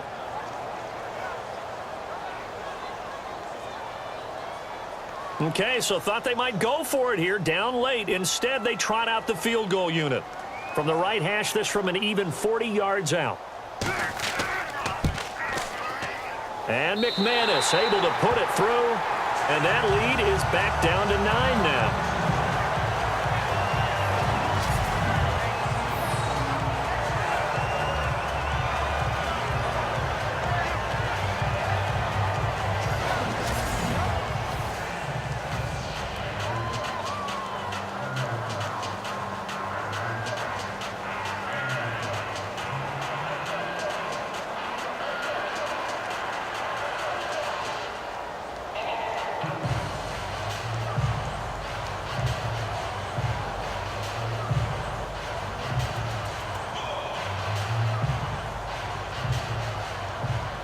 After splitting the uprights, McManus to kick it away. This fielded at the 2. And a nice return sets him up pretty good here at the 30-yard line. The Vikings offense now, they get ready to head back on the field. And for them, a touchdown their last go-around. Obviously, they'll be hoping to do that again. And when you start plotting for this drive, when you start thinking to yourself, okay, what are we going to do? You don't go away from what you did before because that worked, but you have to be prepared for wrinkles and counters because you know they'll make some adjustments.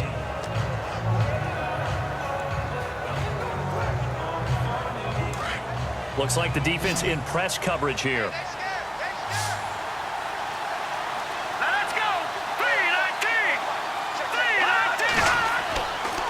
A give. This is Cook. And they get him down, but not before he takes it across the 40-yard line. It's a gain of 11 yards that time, and it produces a new set of downs. Do my eyes deceive me, or is he getting stronger as this game moves along? Burst seems just as good here in the fourth as it was way back in the first, doesn't it? I do believe someone put a lot of time in the offseason and continues to condition during the season in order to continue to carry the ball at this rate.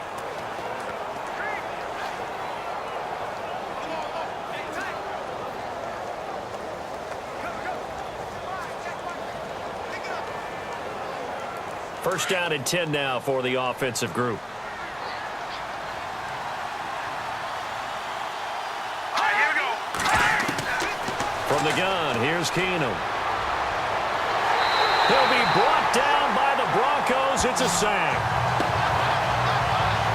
This has been a tough one for this offensive line. It appears almost like they've been on roller skates this entire game, the way they've been pushed around. 6 sacks given up in this one.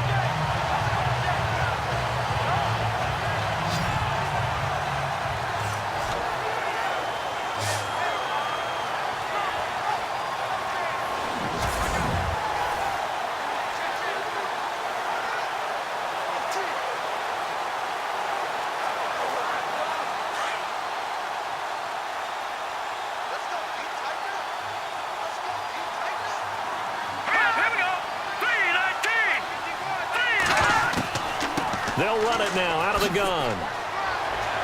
And able to break one tackle, but then quickly brought down. But a nice little gain. It'll be a pickup of 10 yards. And they're going to face a third down. And in this situation with the lead fourth quarter, they're liking keeping the ball on the ground, I'm sure. That's just smart football, but you know the defense has to know it as well. They've got to stop them here. So now we're going to see that loading the box in a big way. 6, 7, 8, 9, whatever it's going to take, puts a little bit more pressure on your big offensive line. Tough spot for the offense, 3rd and 8.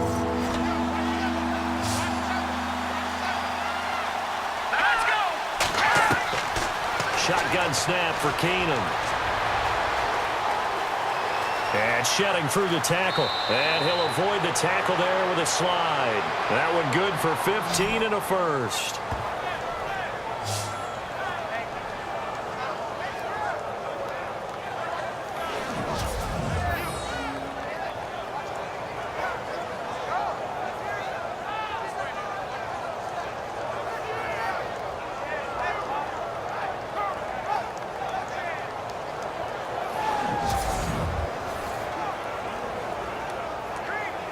So the offense has it 1st and 10.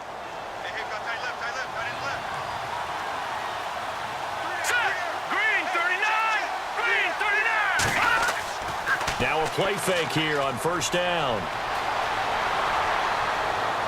And he's going to be out of bounds down inside the 20 at the 15. A really good pickup of 28 yards.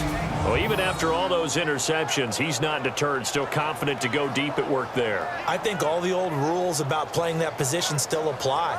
If things go wrong, you still act like you're the best player out on the field. You still carry that supreme arrogance with you and continue to fire the ball.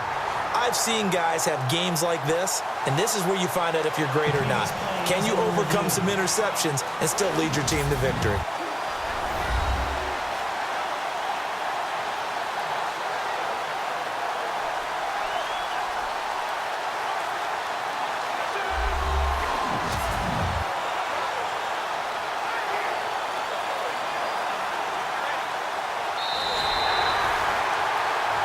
After reviewing the play, the ruling on the field is reversed.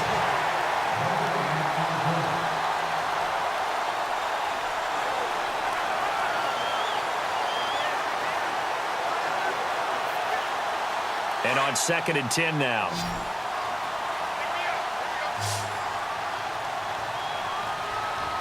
Here we go. Out of the gun, Keenum. And he's going to be swallowed up. Sacked back at the 45-yard line. Shaquille Barrett in there to drop him the 7th time tonight. He's gone down. This offensive line flat out cannot handle this pass rush. We've seen it demonstrated time and time again to the tune of 7 sacks in this game thus far.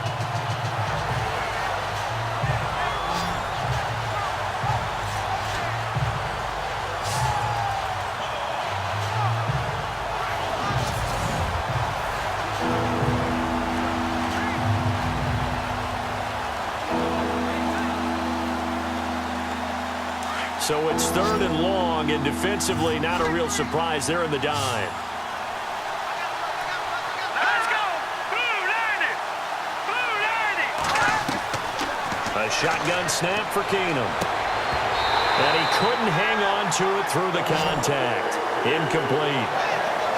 So he can't hang on, and as I watch that unfold, I remembered an expression that I've heard, maybe from you, I don't know, but you're going to get hit anyways, might as well hold on to the ball. Well, you know a coach said that, right? Yeah. Not an actual player. No chance at all. Way easier said than done. Here's Ryan Quigley now, as he'll come on to kick for a 6th time tonight. And the kick's away as he angles this one for the sideline. And the punt over the side in the air, and the spot will be inside the 35.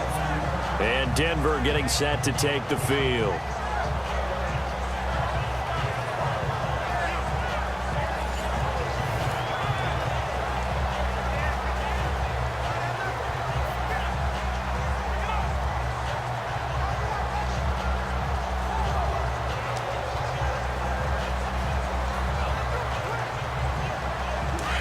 Looking to jam the receivers at the line here. Press coverage look defensively.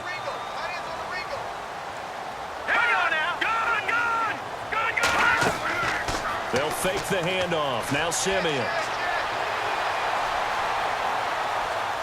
He's going to loft one deep left side here. And for a 3rd time tonight, he's intercepted. Picked off by Harrison Smith. And the return here is stopped at the 35-yard line.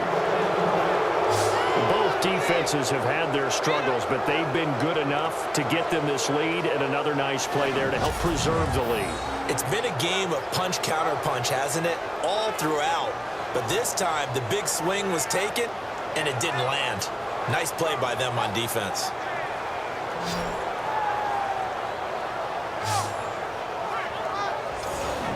And now out comes Minnesota. And, you know, their previous possession, they were able to move the football, but still wound up punting in the end. You know, in 2016, Carolina had a 20-play drive that lasted over 10 minutes. And remember how it ended? In a punt. Yeah, I mean, how does that happen? You just don't see that happen every day. This one maybe not quite that bad, but still, you'd like to have a chance for points if you hold the football that long. Agreed.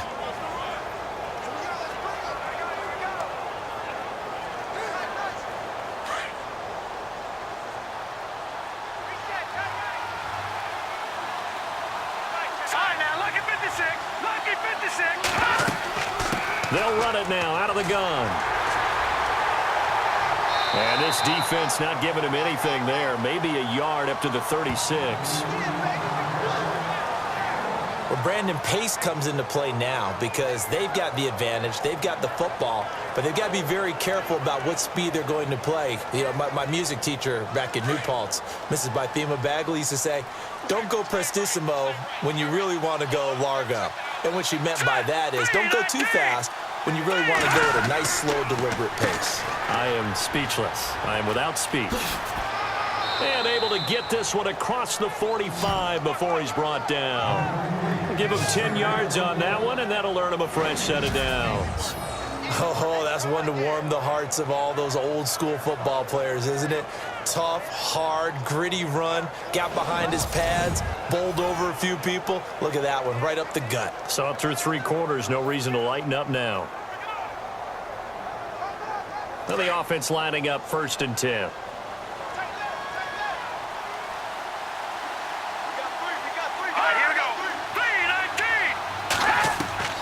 Working from the gun, Keenum.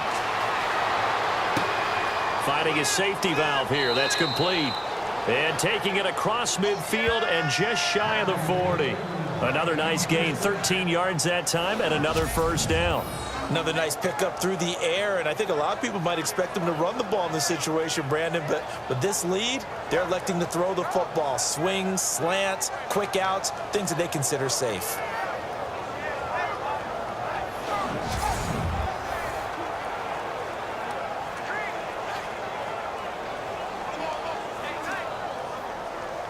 So here we go, 1st and 10 now.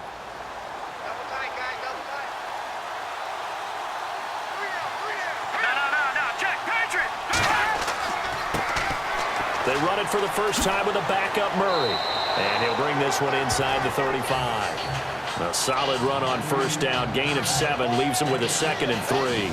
So the solid run on first, and I would imagine no real hurry to run that 2nd down play. No, it's all on your quarterback now. He's going to keep an eye on the play clock and bleed things down, and he's not going to let the ball be snapped until it's inside 3 seconds left on the play clock. Unless, of course, you're playing a video game, you're trying to run it up on your friend. Nice touch. Cold-blooded, too. And on the outside, they're playing press coverage.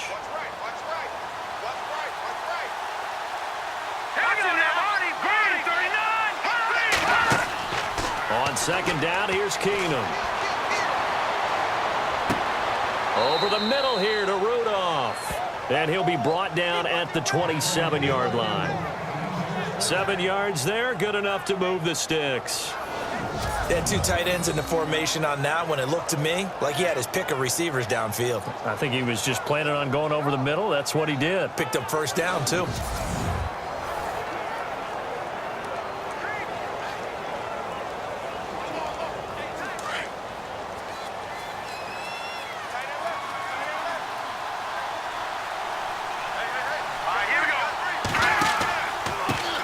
Comes to Cook.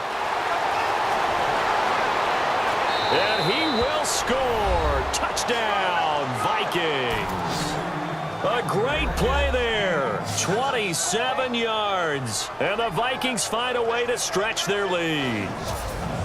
Well, partner, that was another explosive run. And one thing I've learned in our time in this game, yes, the offensive line has to get a lot of credit, but for big runs to occur, the wide receivers have to block well downfield. And then you have to have a good guy carrying the ball too, right? Oh, without a doubt. You need that difference maker lugging the rock. And they will line up now for the 2-point try. Let's go! Keenum. And down he goes. Pressure gets him back at the 14. Well, they tried to get 2 and ended up getting none because the quarterback had nowhere to go with the ball and ends up getting sacked. Nowhere to go at all. Great job, though, defensively. They were ready.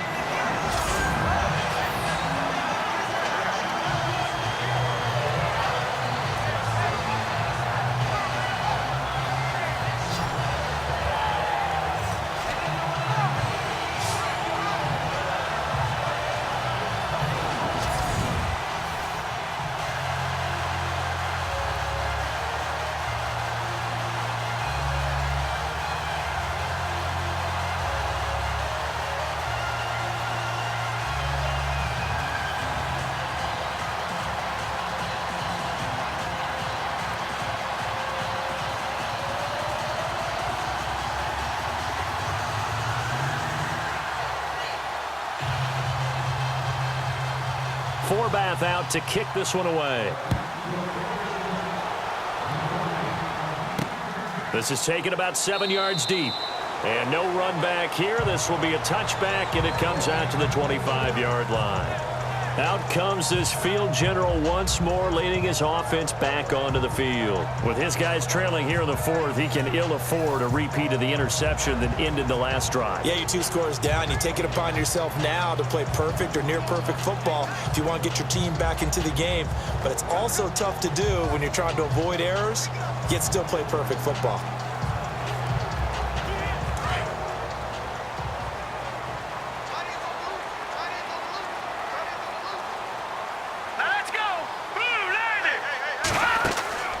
Trying to shake off the interception from the last drive. He'll look to throw. And he finds a man with a crossing route. And they'll get it up just short of the 45 at the 44. They call it a gain of 19, and it moves the chains. 4th quarter, every drive's so critical, and you figure may only get one more shot after this, so a touchdown's imperative on this drive. It is, but you also have to think to yourself in play calling, don't hold anything back. Don't save it for the second touchdown. You got the first one for the second one to even matter.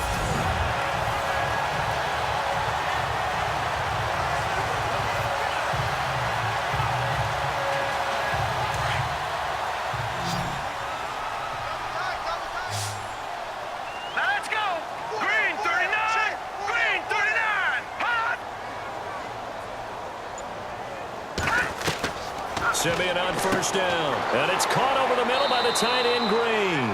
And he'll get it out to midfield. They'll spot it right at midfield at the 50. A gain of 6 there on first.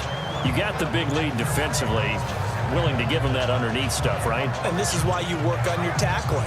Tackle them after the catch, inbounds, keep the clock running. Just go ahead and bleed the game out that way. Completed pass play. Now let's see if they go back to the air or to the ground. Let's go! Green 39! Green 39! From the 50, it's Simeon. Oh, there's that man again. It's complete. And he'll get it down to the 47 here. Only 3 yards on the catch. It's third down. Not a big window to throw. Coverage wasn't too bad there. Yeah, they had him under wraps pretty well, but somehow able to muscle his way open and catch the ball.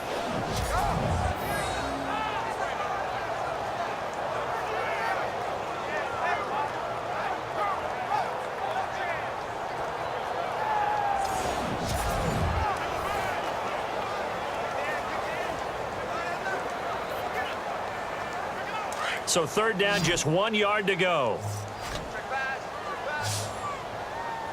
Let's go! Throwing again is Simeon. And he will have a man, Demaryius Thomas. Simeon finding Thomas there to give the Broncos a first down. Clock management definitely critical here if they want to get back in this game. Absolutely agreed. They have to up the tempo in this case, down a couple of scores. Want to make sure they have a chance to win this ball game.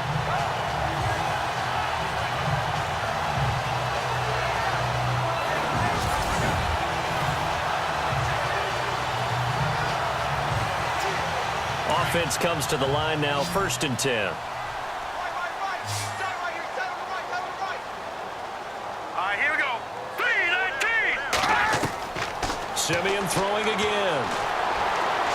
Now Simeon stripped. He lost the football.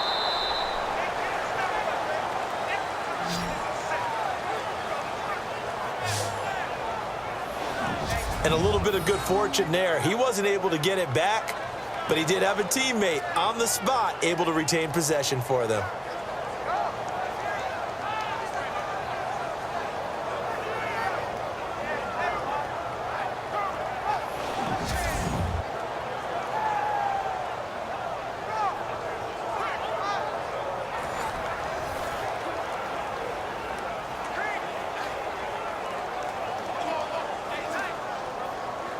So the offense avoids disaster, keeps possession. Now it's 2nd down. Set! Blue 90! Blue 90! Hot! A shotgun snap for Simeon. Called in by Anderson, left side. And the stop here will come at the 38-yard line. It's a 4-yard pickup, and it'll be a 3rd and about 13. Everyone's got to be able to catch the football. Doesn't matter what position you play, but if you're on offense, be aware a ball may come your way. And here comes play number 6 on this drive. Let's go! 3-19! 3rd and long. It's Simeon. Shakes off the sag. Fights him. Nowhere to go here. He lost the football. And the Vikings pick up the football. And he's just across midfield and down at the 49-yard line. Brandon, I don't want to violate any of our broadcasting rules by declaring a game over before it's over. But that one, that puts them in real jeopardy there. Absolutely. It was a 2-possession game. It is a 2-possession game at this stage in the 4th. They needed points out of that drive. And obviously now, no chance at all to get those points that they so desperately needed. The Vikings offense now heading out to take over.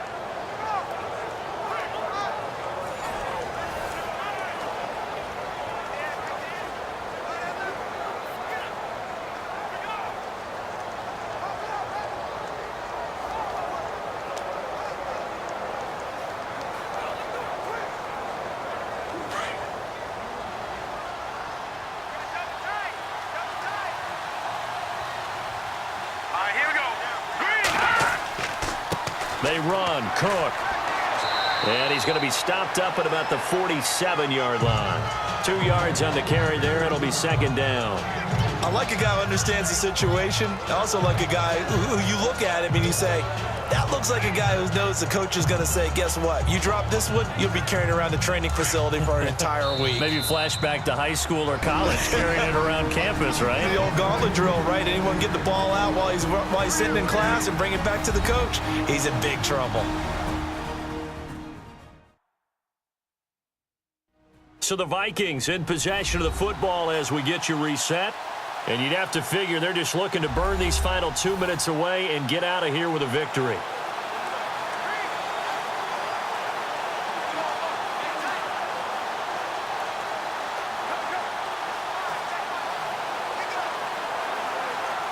And they still need 8 yards for the first here on second down.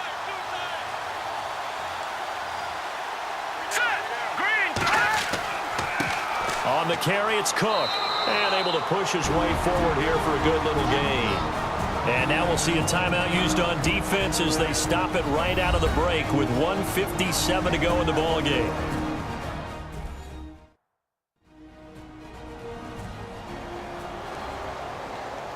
So a defensive timeout, chance to regather, regroup, and get set as we resume action.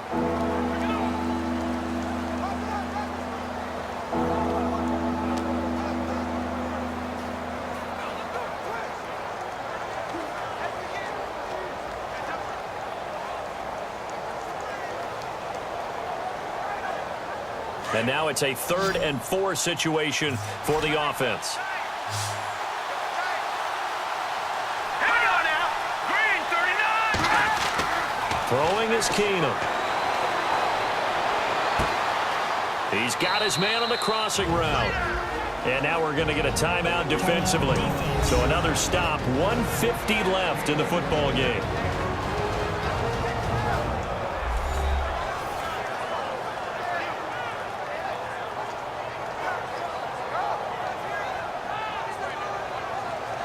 So the defense had a chance to catch their breath, and now they're back out and ready.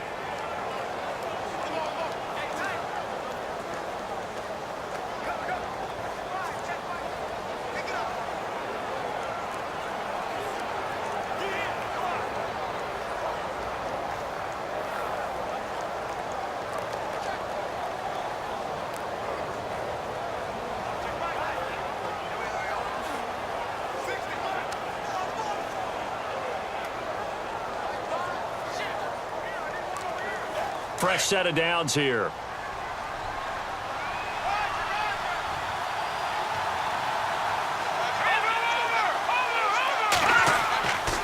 Now a give running right, it's Cook. Open space inside the 10. And he'll get into the end zone. Touchdown, Minnesota. A great effort there with now 2 fourth-quarter touchdowns. And the fumble recovery leads to 6 points for the Vikings.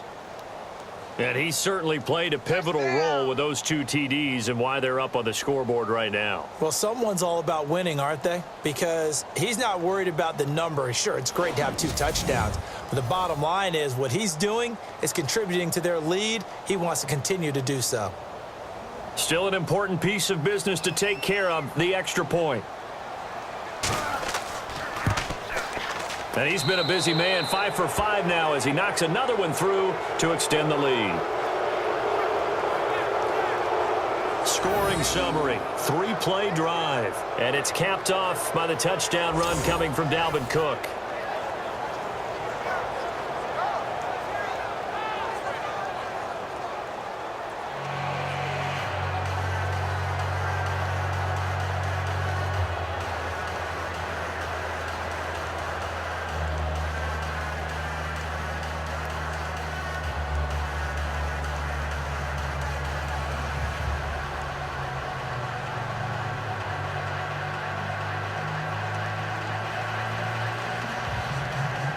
Forbath out to kick this one away. Fielded about a yard deep. And nice work on the return as they'll start their drive just past the 30-yard line. And Denver getting set to take the field. They're down big here late. I don't know. You just one last drive here for pride? Some people like to do that.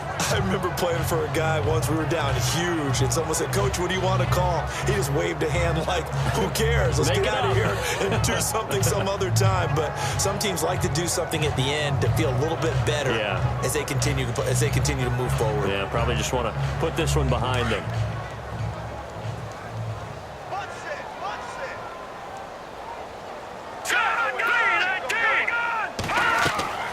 On 1st and 10, Simeon on the right side, caught by Green. 5 yards on the catch there, brings up 2nd down. They're going to need to get up and set in a hurry.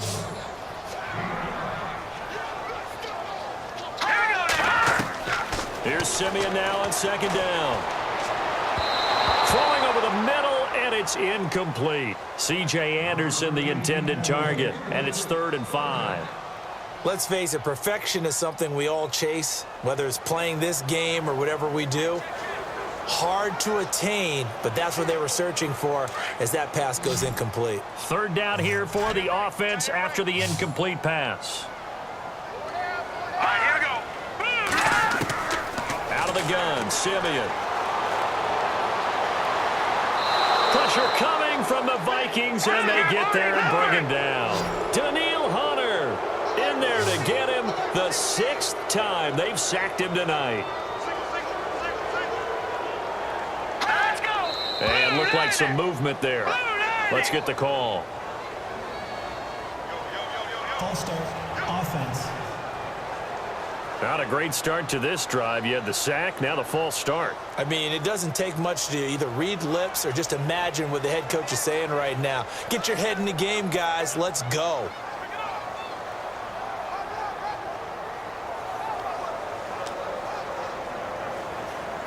Here's Riley Dixon now as the drive goes backwards, so he's on to punt it away.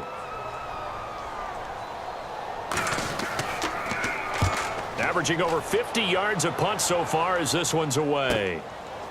Able to power through. We'll call that a 47-yard punt, a return of just 3. And the Vikings will take over here 1st and 10. Now the Vikings offense gets set to take over here. They come into enemy territory, and I don't care what the matchup is in the National Football League. You're up like this late in the game on the road. This feels pretty good. Oh, it feels fantastic. Anytime you get a road victory in the NFL, that's a big-time accomplishment, and to do it this convincingly, that just tears up the script that every home team has, which is nobody comes into our house and pushes us around. They took care of business today. Yeah, they pushed around, and now the final stages of this one. The D can only stop it one more time as they take the knee.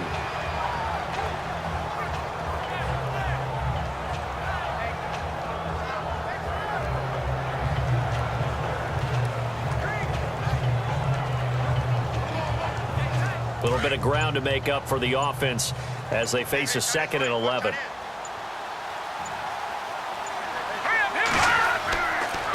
On the ground, it's Cook. And able to stay on his feet past the 30 to about the 33-yard line. 5 yards on the carry there, and it leaves him with 3rd and about 6 yards to go. Well, Charles, it's one thing to win. It's another thing to win and put up the amount of points that they did. Boy, were they clicking on offense. They can't help but feel great about themselves, can they? I mean, what a game to put up that number of points, continually feeling they're moving the ball and things are working and clicking. They think that they can bottle this and carry it with them. As an offensive coordinator, you just don't think you can do anything wrong. Whatever you call, run, pass, it's all going to work. That's called being in the zone.